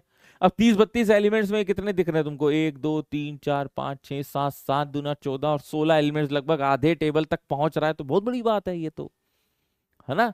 तो जब ये अरेंज कर रहा था तब वहां पे नोबल गैसेस नहीं बनी थी, सोडियम, मैग्नीशियम। अब सोडियम और लिथियम देखो दोनों मेटल्स होते हैं, और आज के पीरियोडिक टेबल में हम जान रहे हैं कि ली, नाक, ये सब एक ही पीरियोडिक टेबल में आते हैं, बेटा, मांगे, कार, ये सब एक ही पीरियोडिक टेबल में आते हैं। तो काफी वाहवाही हुई थी इसकी बात पे, लेकिन कुछ ही सालों में ये पीरियोडिक टेबल फेल हो गया, जब रामसे नाम का एक साइंटिस्ट है, उसने नोबल गैसेस यानी कि इनर्ट गैसेस का खोज किया। उसने कहा यार अब 8वां एलिमेंट तो मेरे हिसाब से तो अब क्या होना चाहिए, फ्लोरीन के बाद नियॉन आना चाहिए, और यदि ये 8वां एलिमेंट है तो ये 8वां एलिमेंट तो यहां पर आएगा, और अगर नियॉन यहां आएगा तो लिथियम और नियॉन को एक ग्रुप में तो नहीं रखा जा सकता। यानी कि तुम्हारा ये जो कथन है कि पहला 8वां हमेशा सेम प्रॉपर्टीज एग्जिस्ट करेगा, ये तो गलत हो गया। तो वो जो सारे गामा पादा नीचा वाला कंसेप्ट है वो एकदम फ्लॉप हो गया। दूसरी बात, लोगों ने ये कहा कि तुम कैल्शियम तक तो बात कर पा रहे हो, कैल्शियम के बाद का भी दावा दो कि इसके बाद जो एलिमेंट आएगा वो जस्ट इसके नीचे ही आएगा। अब एल्यूमिनियम के नीचे वाला एलिमेंट उस टाइम डिस्कवर ही नहीं हुआ था, इवन ये तो 1865 में भी डिस्कवर नहीं हुआ था। मेंडलीव ने जब ये बनाया था तो एल्यूमिनियम के नीचे इसने नाम लग दिया था ईका सिलिकन, ईका एल्यूमिनियम, ऐसे करके वो नाम रख देता था। जो अनडिस्कवर्ड एलिमेंट्स होते थे उनको कहता था कि आगे चल के जब ये डिस्कवर होंगे तो यहीं पर प्लेस होंगे। तो जब एलिमेंट ही नहीं था तो बेचारा वो आगे रख भी नहीं पाया, और उसके बाद ये कहानी अधूरी हो गई, और इसी अधूरी कहानी को पूरा करा सागर सर ने। किस तरह से, अरे मजाक कर रहा हूं, हमारी अधूरी कहानी को पढ़ना है और कुछ नहीं करना है। एटॉमिक नंबर 40 तक, सॉरी एटॉमिक वेट 40 यानी कि कैल्शियम तक ही ये पीरियोडिक टेबल लागू होगा। So what he did is he arranged the elements, he arranged the elements in increasing order of their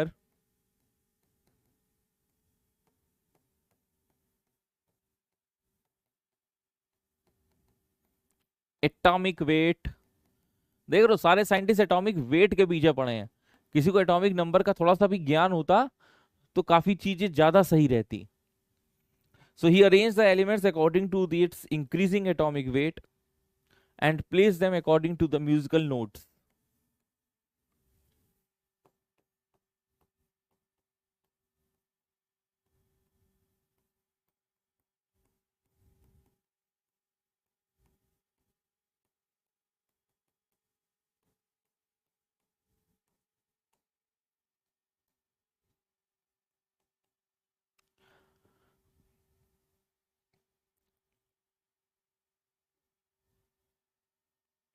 इसके हिसाब से first and 8th element should be grouped together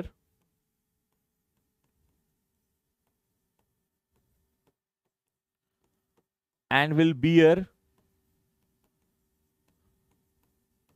same chemical properties.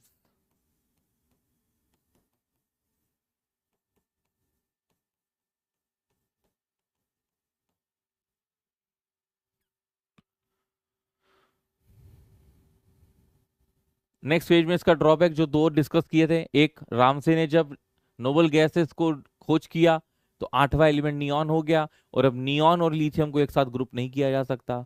और दूसरा drawback कि 40 के आगे की कहानी इसने बताई नहीं।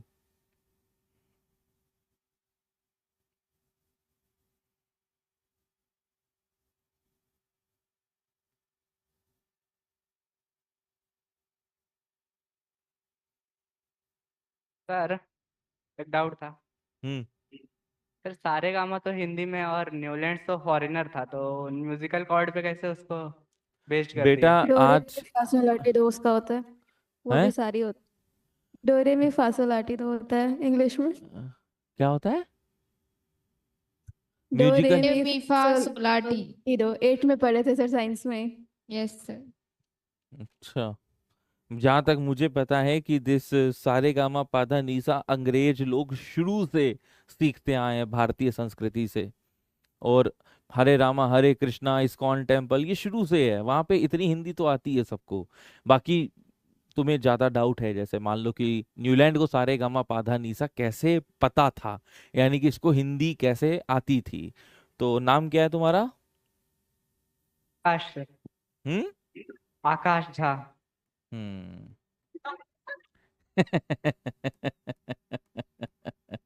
New member of the council. Yes, Akash Jha. क्या करना है? सिंपल, बिल्कुल टेंशन तुमको भी नहीं लेनी। 108 बार न्यूलैंड न्यूलैंड न्यू साक्षात। यहाँ पे तुमको ये भी मिलेगी अनुश्री।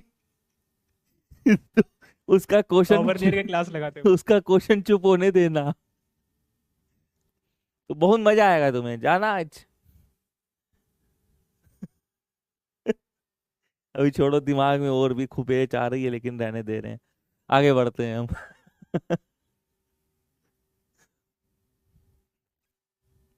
डिसएडवांटेज लिखवाएं? डिसएडवांटेज 2 थे।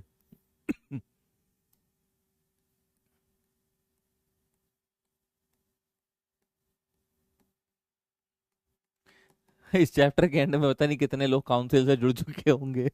बैक स्लाइड कर दीजिए ना। बैक स्लाइड सर 30 सेकंड के लिए पीछे कर सकते हैं?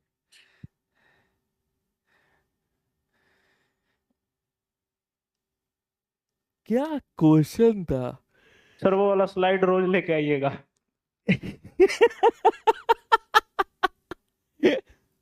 वाह रे। हाँ सर, नया नया मेंबर जुड़ता रहेगा।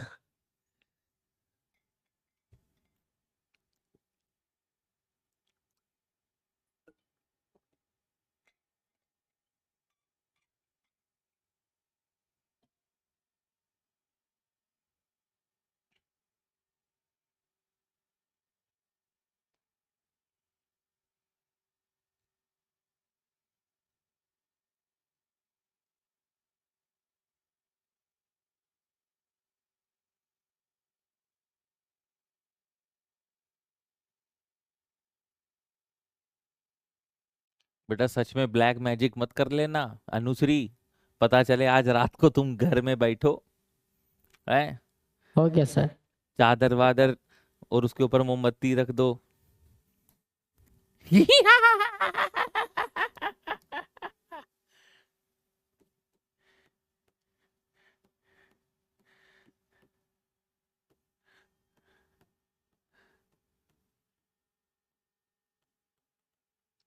Newland law of octet was limited to calcium. बोले तो एटॉमिक वेट 40 के ऊपर इसकी चर्चा नहीं हुई। नेक्स्ट लिमिटेशन वाज दैट कि न्यूलैंड ना Ramsay discovered noble gas.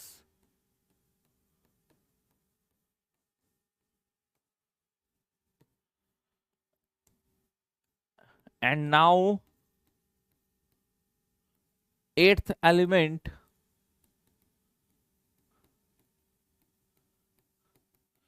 is neon, not sodium। और अब रख लो बेटा इन दोनों को एक जगह, ना रख पाओगे। और फिर यहीं पे नीचे एक एनसीईआरटी में एक लाइन लिखी है,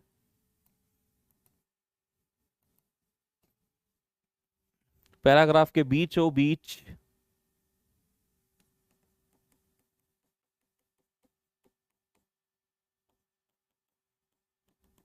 जो कि सर तुम्हें सेकंड पॉइंट का हाँ बताओ। सेकंड पॉइंट का पहला लाइन क्या है? सेकंड पॉइंट का क्या है? वर्ड राम से discovered noble gases, inert gases, group 18। समझ नहीं आ रही क्या handwriting?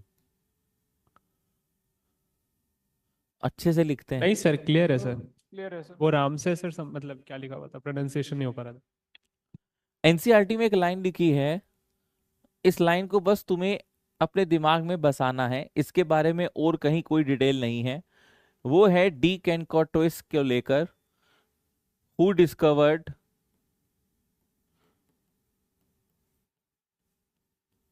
साइलेंड्रिकल form of periodic table. तो अगर क्वेश्चन वैसे तो नहीं आएगा, लेकिन भरोसा नहीं है आजकल, इसीलिए लाइन बाय लाइन चल रहे हैं हम।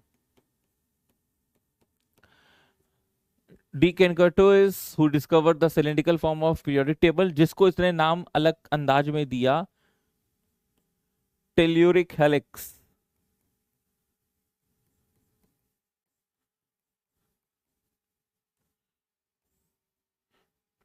Telluric helix.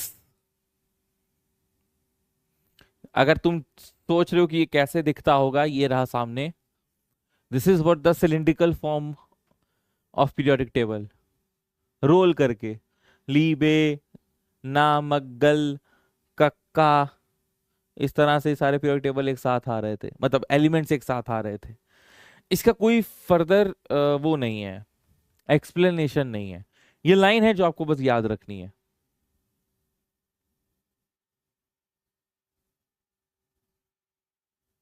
क्या हो गया मुजफ्फरपुर कालमबाग? मुजफ्फरपुर कालमबाग यात्रीगत कृपया ध्यान दें, क्या हो गया?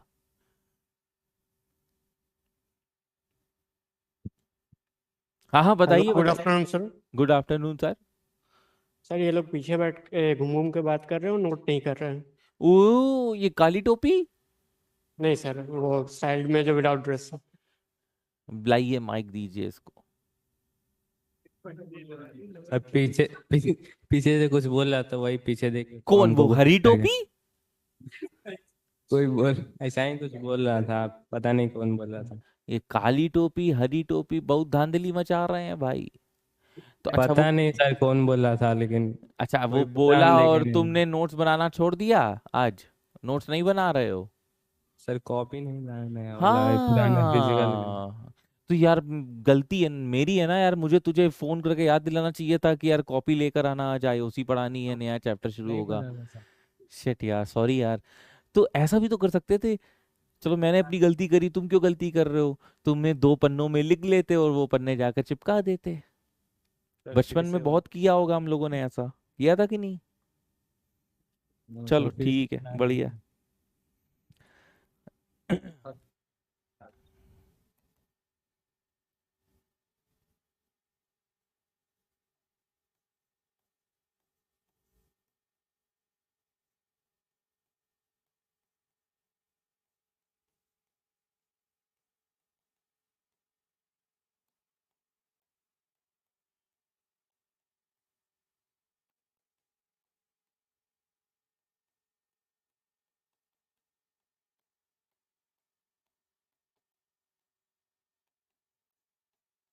सर 3 सर 9 होगा 9 मंथ है ना? सितंबर चल रहा है। आज तारीख सहित अपने सिग्नेचर के साथ एक बात लिख रहा हूं, इसे नीट पेपर के बाद टैग कर लेना, ठीक है? तुमको इस बैच में हमने पीसीआईओसी दोनों पढ़ाया है, यानी कि ऑलमोस्ट पूरी केमिस्ट्री 70% पढ़ा दी है, हम ही पढ़ाएंगे। आईओसी में बेटा 15 क्वेश्चन अगर मान लेते हैं मैक्सिमम आते हैं भाई, 50 में 45 तुम कर रहे हो, 45 में तीनों 15 15 15 मान लिए, तो बेटा 15 क्वेश्चन में से पूरे के पूरे 14 क्वेश्चंस नोट से आएंगे। एक क्वेश्चन की प्रोबेबिलिटी क्यों हटाई है, उसके पीछे रीजन ये हो सकता है कि इस बार जो बदनामी हुई है एनटीए की, उससे वो पगला जाए, पगलाने के तहत वो 1-2 तिगड़मबाज वाले क्वेश्चन दे दे, बस इसलिए, वरना 15 लिखते। और पीसी में 15 क्वेश्चंस से प्रोबेबिलिटी में लगा लेता हूं 12 क्वेश्चन तो एज इट इज आएंगे, 3-4 में तुम्हें जूझना पड़ेगा। 3-4 में जूझना मतलब समझते हो ना, कंसेप्ट वही होगा, पढ़ाया होगा, वैल्यूज चेंज हो जाएंगी। अब इसके बाद भी अगर तुम नोट्स नहीं बना रहे हो और अंत में तुम परेशान हो रहे हो, इधर उधर भाग रहे हो, तो तुमसे बड़ा बेवकूफ कोई नहीं है, कोई भी नहीं है। आगे बढ़ते हैं। लॉथरमेयर कर्व, लॉथरमेयर ने जो कर्व बनाया था, तो पहला सर- पॉइंट तो यही है। हाँ सर टेलुरिक हेलिक्स का मतलब? नाम दिया है पीरियोडिक टेबल का, और कुछ नहीं है। Okay sir. He plotted the graph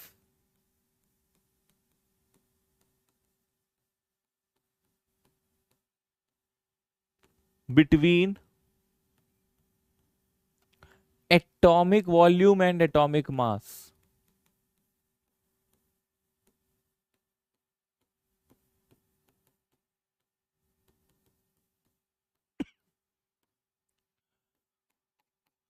दूसरा, इसका ग्राफ तुम्हें याद नहीं करना है, तो do not make this graph. इस ग्राफ से जो ऑब्जर्वेशन हमें मिल रहा है हम उसे लिख लेते हैं, उसको लॉथरमेयर ने भी लिखा, और वही चीजें ग्रुप में एक साथ प्लेस होंगी। अगर आप कोई भी ग्राफ बनाते हो, जैसे आप इसने ऐसे ऐसे से ग्राफ बनाया टेढ़ा मेढ़ा, तो वैलिड पॉइंट कौन कौन से हैं?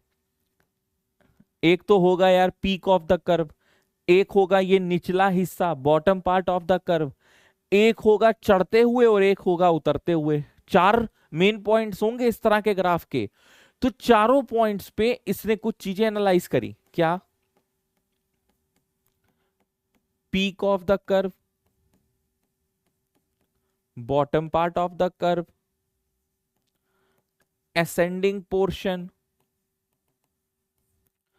एंड डिसेंडिंग पोर्शन, पहाड़ चढ़ते हुए, पहाड़ उतरते हुए।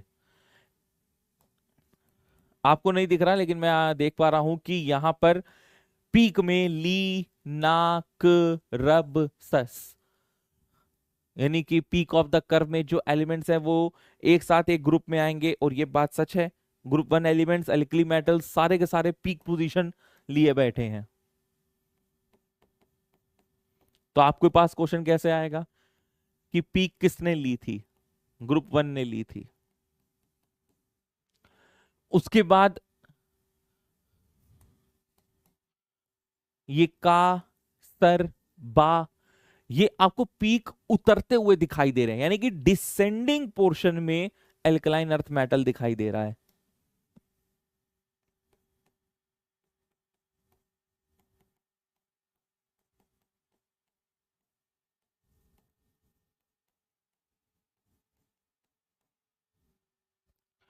बॉटम पोर्शन जो है ना, जैसे देखो यहाँ पे वेनेडियम है, एफी है, कूजन है, जिरकोनियम है, मोलिब्डेनम है, यहाँ पर बॉटम पोर्शन में ट्रांजिशन एलिमेंट्स थे, यानी कि डी ब्लॉक एलिमेंट्स थे एंड मेटलॉइड्स थे। उसने इनको एक तरफ से ग्रुप कर दिया। असेंडिंग पोर्शन में अगर आप देखते हो तो ये ब्रोमीन है, आयोडीन है, क्लोरीन है। चढ़ाई चढ़ते समय आपको हैलोजेंस मिल रहे हैं। तो ग्राफ नहीं बनाना है, बस ये ऑब्जर्वेशंस याद रखने हैं।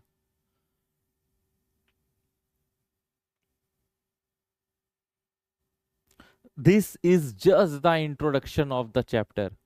इस पर बेस्ड क्वेश्चन आने का परसेंटेज 1% है। मैं ये नहीं कह रहा नहीं आएगा, लेकिन 1% है, 1%। 99% आप ये मानकर चलो बच्चों, पीरियोडिक टेबल वाले चैप्टर से सिर्फ और सिर्फ प्रॉपर्टीज से क्वेश्चन आता है।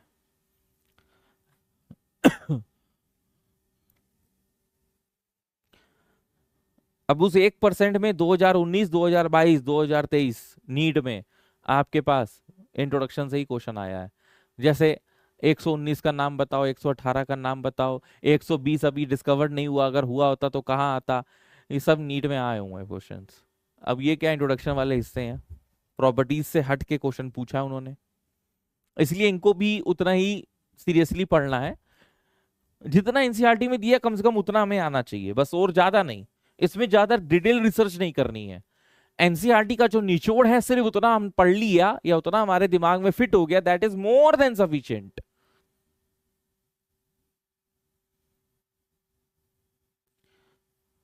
लिख लिए? Yes sir. Which of the following set of elements obeys the Newland octave rule? Option C sir.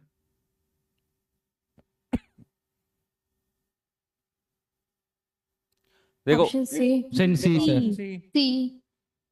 Option C sir. बेटा मांगे का, ये क्या था, ली नाग रब, रब तक तो गया ही नहीं था, एटॉमिक नंबर 40 से ऊपर गया ही नहीं था। एफ और सीएल तो था लेकिन ब्रोमीन नहीं था। बाल तो था लेकिन गा डिस्कवर ही नहीं हुआ था। तो ये सारे एलिमेंट डिस्कवर नहीं हुए थे उस समय, है ना। बेटा मांगे का यहां तक तो था।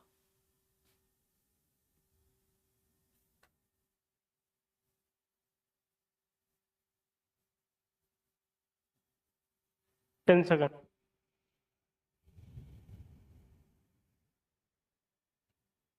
सर मतलब न्यूलैंड्स का जितना वो एलिमेंट फाउंड हुआ था उतना ही मतलब था इस टाइम पे भी?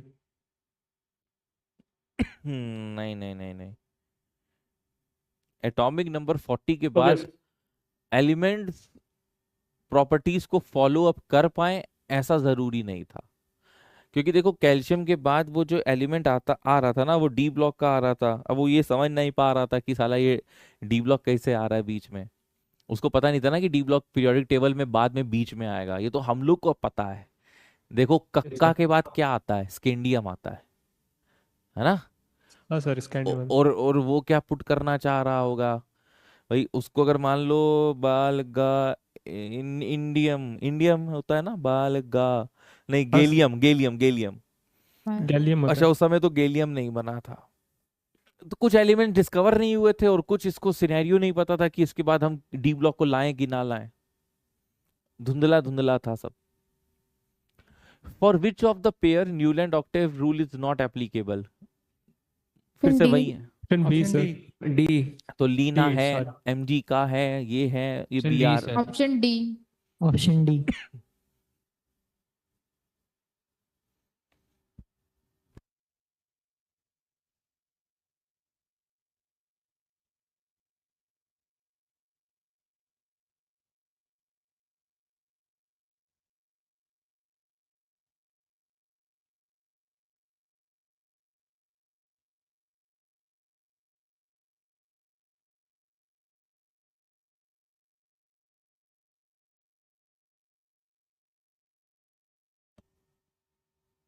सर इनऑर्गेनिक के लिए सर एनसीईआरटी पढ़ना होगा क्या? नहीं, अभी नहीं। Okay sir. हम तुम्हें बताएंगे कब और कौन सा पेज और क्या, तब ओके कर सर, लेना। Thank you.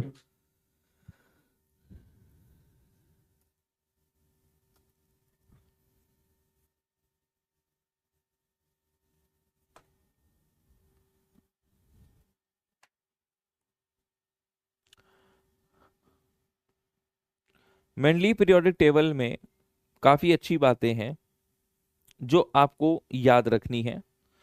जेई के प्रीवियस ईयर क्वेश्चंस जब हम करते हैं तो उसमें ये पॉइंट्स सारे के सारे यूज्ड अप होते हैं। हालांकि नीट में इस प्रकार का क्वेश्चन नहीं देखा गया।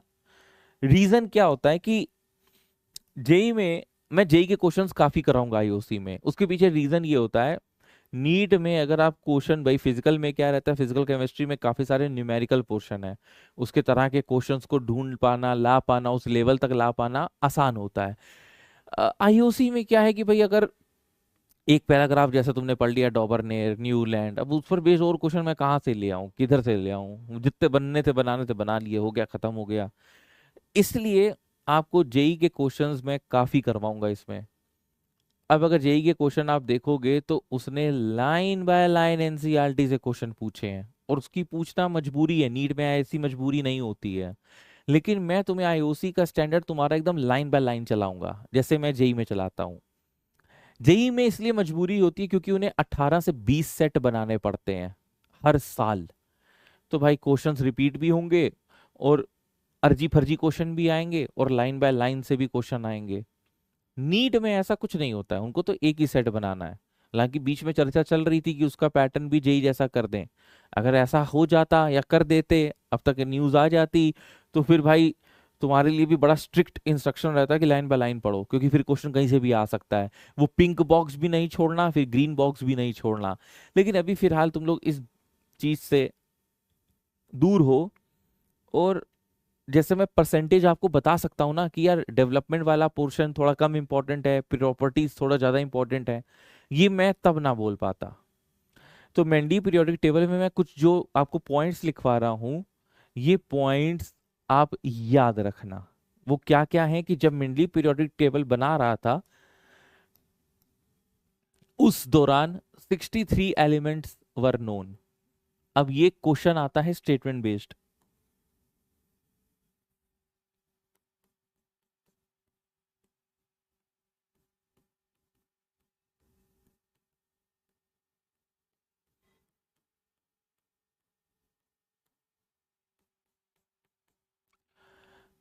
इसने एक किताब लिखी थी उस दौरान,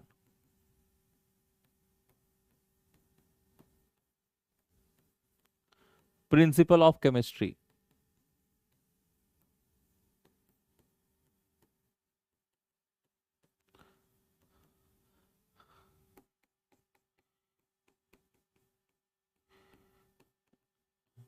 केमिस्ट्री में तो माहिर था ही पीरियोडिक टेबल में, लेकिन फिजिक्स भी अच्छी खासी जाता था।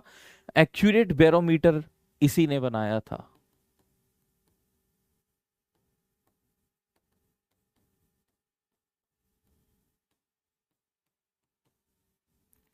During his era, structure of atom was not known.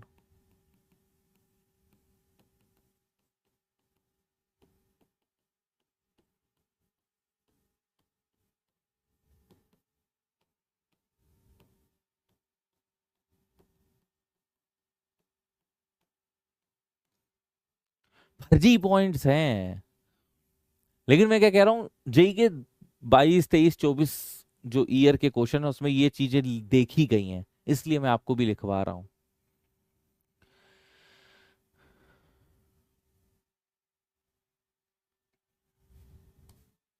आपके रिस्पेक्ट पे, एनसीईआरटी के रिस्पेक्ट में मेन पॉइंट ये है,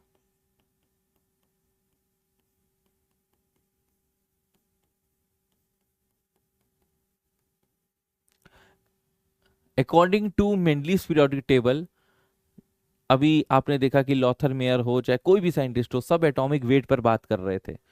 इसने एकदम सिद्धांत क्लियर कर दिया कि physical and chemical properties of the elements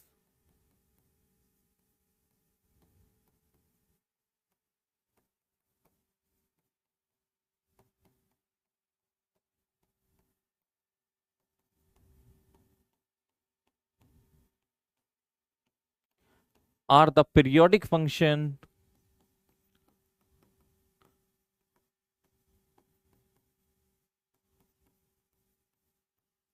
of their atomic weight.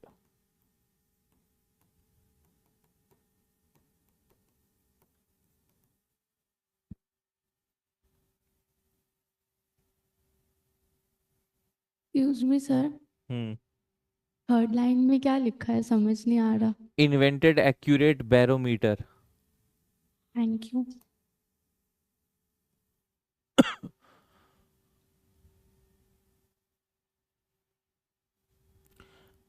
Next point है, इसके पीरियोडिक टेबल में 7 पीरियड्स थे और 8 ग्रुप्स थे, और इन ग्रुप्स को फर्दर सब ग्रुप्स में डिवाइड कर दिया था।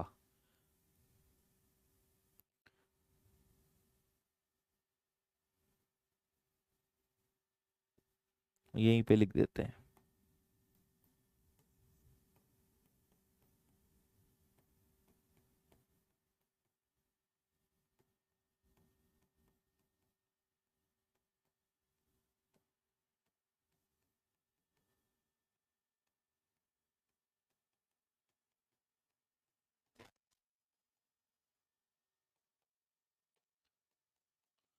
फर्दर 2 ग्रुप्स थे। एक ग्रुप था रिप्रेजेंटेटिव एलिमेंट्स का। रिप्रेजेंटेटिव एलिमेंट्स होते हैं कंबाइंड एस और पी ब्लॉक के।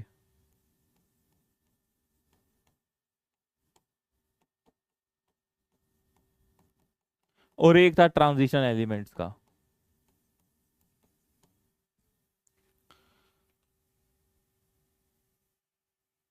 ऐसे कैसे सर? एक मिनट जरा नोट करने का टाइम दूंगा, एक मिनट देखो। ये था 0 1 2 3 4 5 6 7 8 ग्रुप्स और 7 period.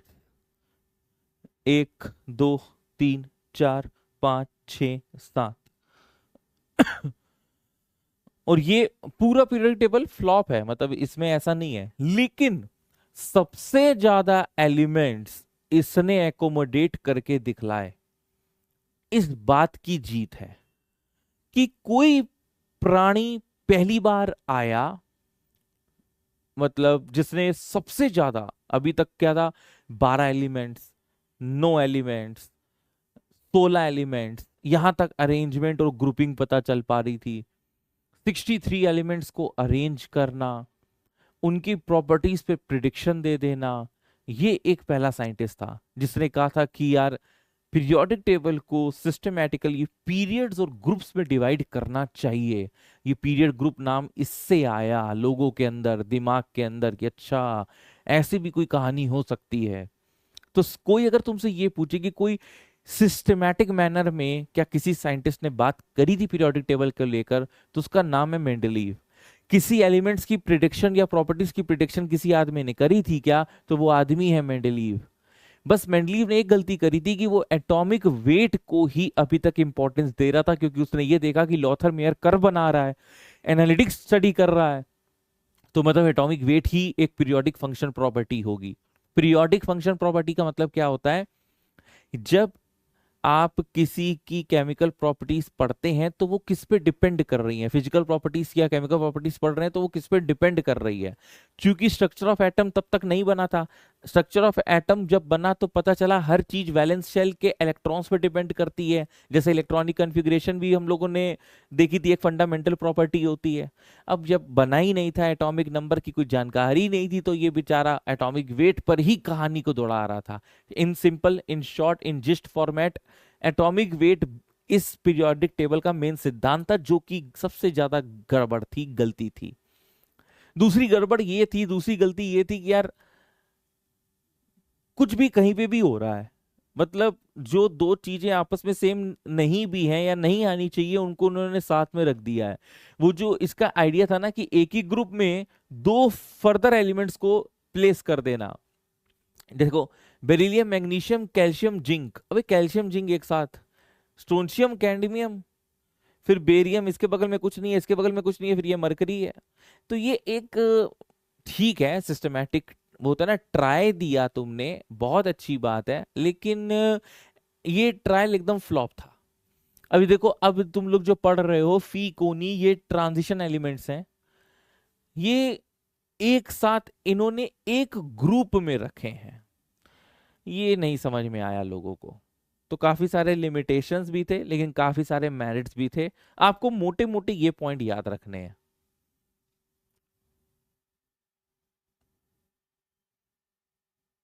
Principle of chemistry, accurate barometer,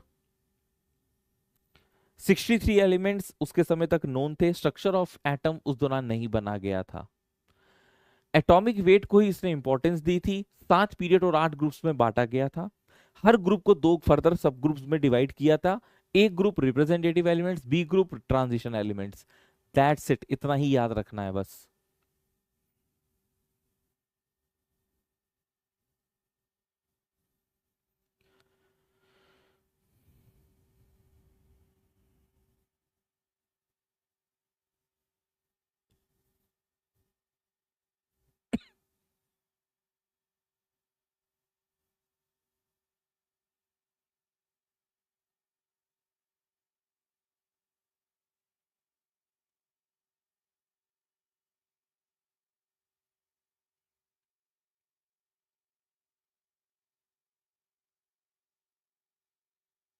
लिख लिया?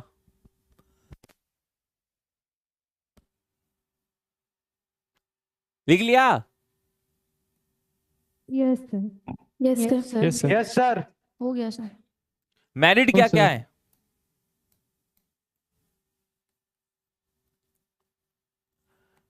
सर नहीं हुआ है।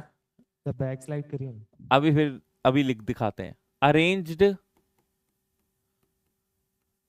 Elements in systematic manner.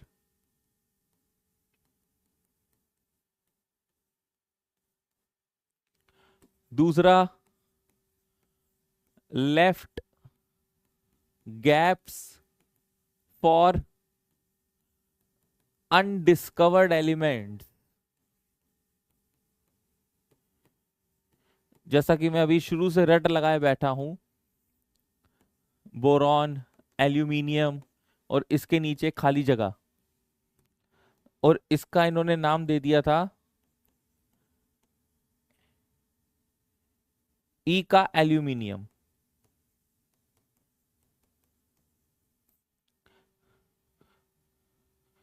ई का ऐसा ग्रीक या लेटिन वर्ड है।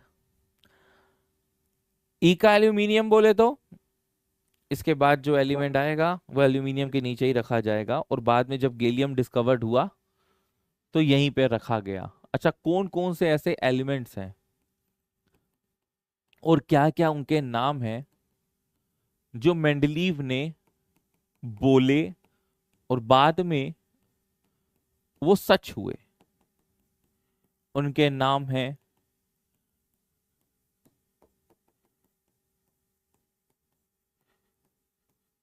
ये: ई का एल्यूमिनियम, ई का बोरॉन, ई का सिलिकॉन, ई का मैंगनीज। जब ये डिस्कवर्ड हुए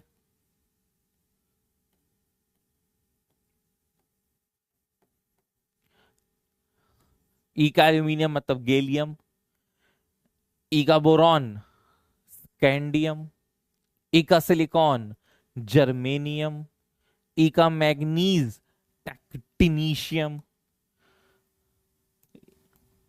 याद करने का तरीका, गंगा से जर्मनी तक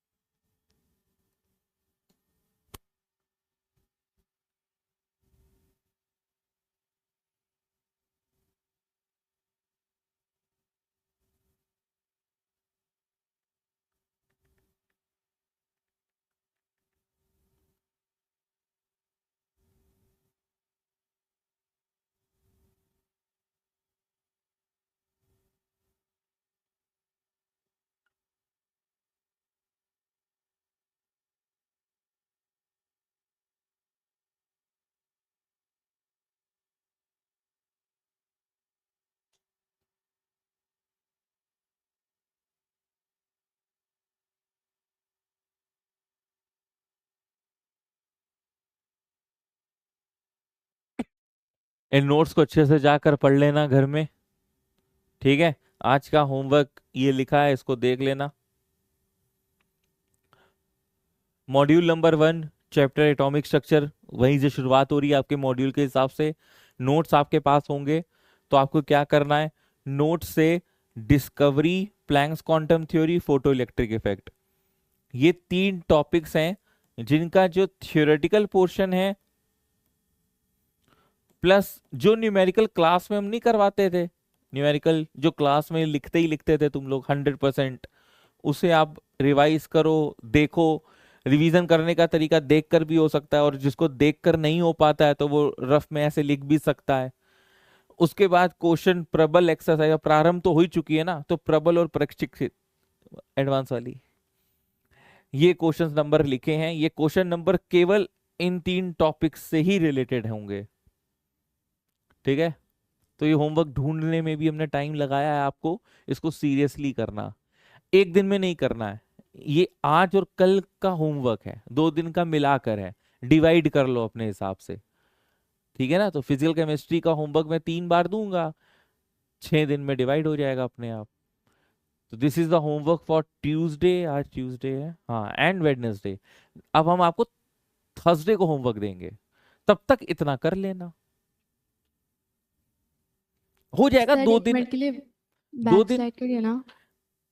हाँ मैं करता हूँ, तो लेकिन हो जाएगा। लेकिन ये बताओ, ये होमवर्क क्या है ना, चूंकि आप ये रिवीजन कर रहे हैं, तो रिवीजन में आप 2-2 घंटे नहीं लगाने हैं आपको। रिवीजन में आप आधा घंटा, पौन घंटा लगा दीजिए, बस उतना काफी है, क्योंकि जो करेंटली चैप्टर पढ़ रहे हो उसमें भी तो टाइम देना है ना। अगर करने में पहले आप ये 2 दिन कर लो, 2 दिन करने के बाद मैं आपसे फीडबैक लूंगा कि 2 दिन में इतना हो पा रहा है तुम लोगों से कि नहीं हो पा रहा है। नहीं हो पा रहा है तो फिर हम दिन एक्सटेंड कर देंगे या होमवर्क कम कर देंगे, वो फिर मेरे पे छोड़ दो। फिर लास्ट वाला स्लाइड लगा देते।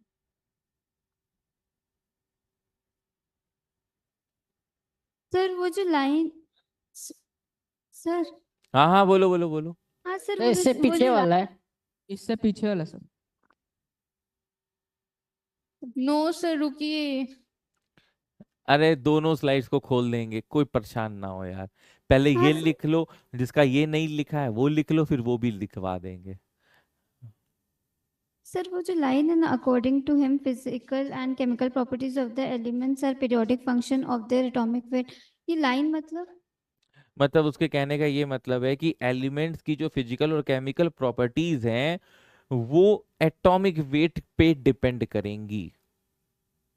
पीरियोडिक फंक्शन मींस होता है रिपीटेडली। मतलब जैसे अगर हम कहें कि हमने लिथियम, सोडियम, पोटेशियम को एक ग्रुप में प्लेस किया है, तो वो इसलिए प्लेस किया है क्योंकि they are the periodic function of their atomic numbers. इसका क्या मतलब हुआ कि इनके एटॉमिक नंबर्स के हिसाब से अगर इनकी इलेक्ट्रॉनिक कॉन्फ़िगरेशन लिखेंगे तो लास्ट में सिर्फ एक इलेक्ट्रॉन आएगा। लास्ट में एक इलेक्ट्रॉन आने की वजह से हम इनको ये कह सकते हैं कि ये तीनों के तीनों मेटल्स हैं और ये आसानी से इलेक्ट्रॉन लूज कर सकते हैं। So they are the periodic functions. Periodic function मतलब एक चीज पता है और उसके अनुसार उनकी सारी चीजें हम निकाल पा रहे हैं, उस पर डिपेंड हो रही हैं और हाँ, बहुत मतलब सारी जैसे चीजें। सर तो जैसे उस पता चल गया, हाँ हाँ जैसे पता चल गया कि वो मेटल है तो फिर तीनों मेटल है वो पता चल गया, और फिर और भी हाँ चीज निकाल सकते हैं। हाँ हाँ। तो पीरियोडिक फंक्शन मतलब पीरियोडिसिटी। पीरियोडिसिटी मतलब ऐसी चीजें जो एक इंटरवल पीरियड ऑफ टाइम पे रिपीट हो रही हो। Okay sir. जैसे मॉडर्न पीरियोडिक लॉ पता है क्या है? सेम है, periodic function of their atomic number हो जाएगा। सर डब्राइनर का कोई ये नहीं था लिमिटेशन? डोबर्नेर का लिमिटेशन ये था, हाँ था ना यार, लिखवाना नहीं भूल गए क्या, कि हर जगह इसके अलावा वो ट्राइड्स के बारे में इंफॉर्मेशन नहीं दे पाया था। मतलब जो 3 ट्राइड्स हैं सिर्फ वही हैं, कुछ और भी थे लेकिन उस पर कंप्लीट 100% उसका दबदबा नहीं था कि यार जैसे अब वही है, मैग्नीशियम है, कैल्शियम है और बेरियम है, अब ये 3 एक ही ग्रुप में है, तो ये 3 ट्राइड क्यों नहीं फॉलो करेंगे? क्या लॉजिक है? इन तीनों को हम एक ग्रुप में क्यों नहीं प्लेस कर सकते? अब तो तुम जानते हो ना कि मैग्नीशियम कैल्शियम के ऊपर आता है। तो इसने जब ये कहा कि का सरबा they should be grouped together, then why should not magnesium, calcium and barium? why? इस पे क्यों नहीं इसने बात करी? तो मतलब हर एलिमेंट्स के लिए, हर 3 एलिमेंट्स के लिए ट्रायड फॉलो नहीं हो पा रहा था। ट्रायड का एक लिमिटेशन यही था कि अगर हम रैंडमली कोई 3 एलिमेंट्स चुन लें जो कि ग्रुप के हैं, सेम ग्रुप के हैं, लेकिन वो ट्रायड फॉलो नहीं कर रहे थे। ठीक है sir, thank you. Sir last वाला स्लाइड।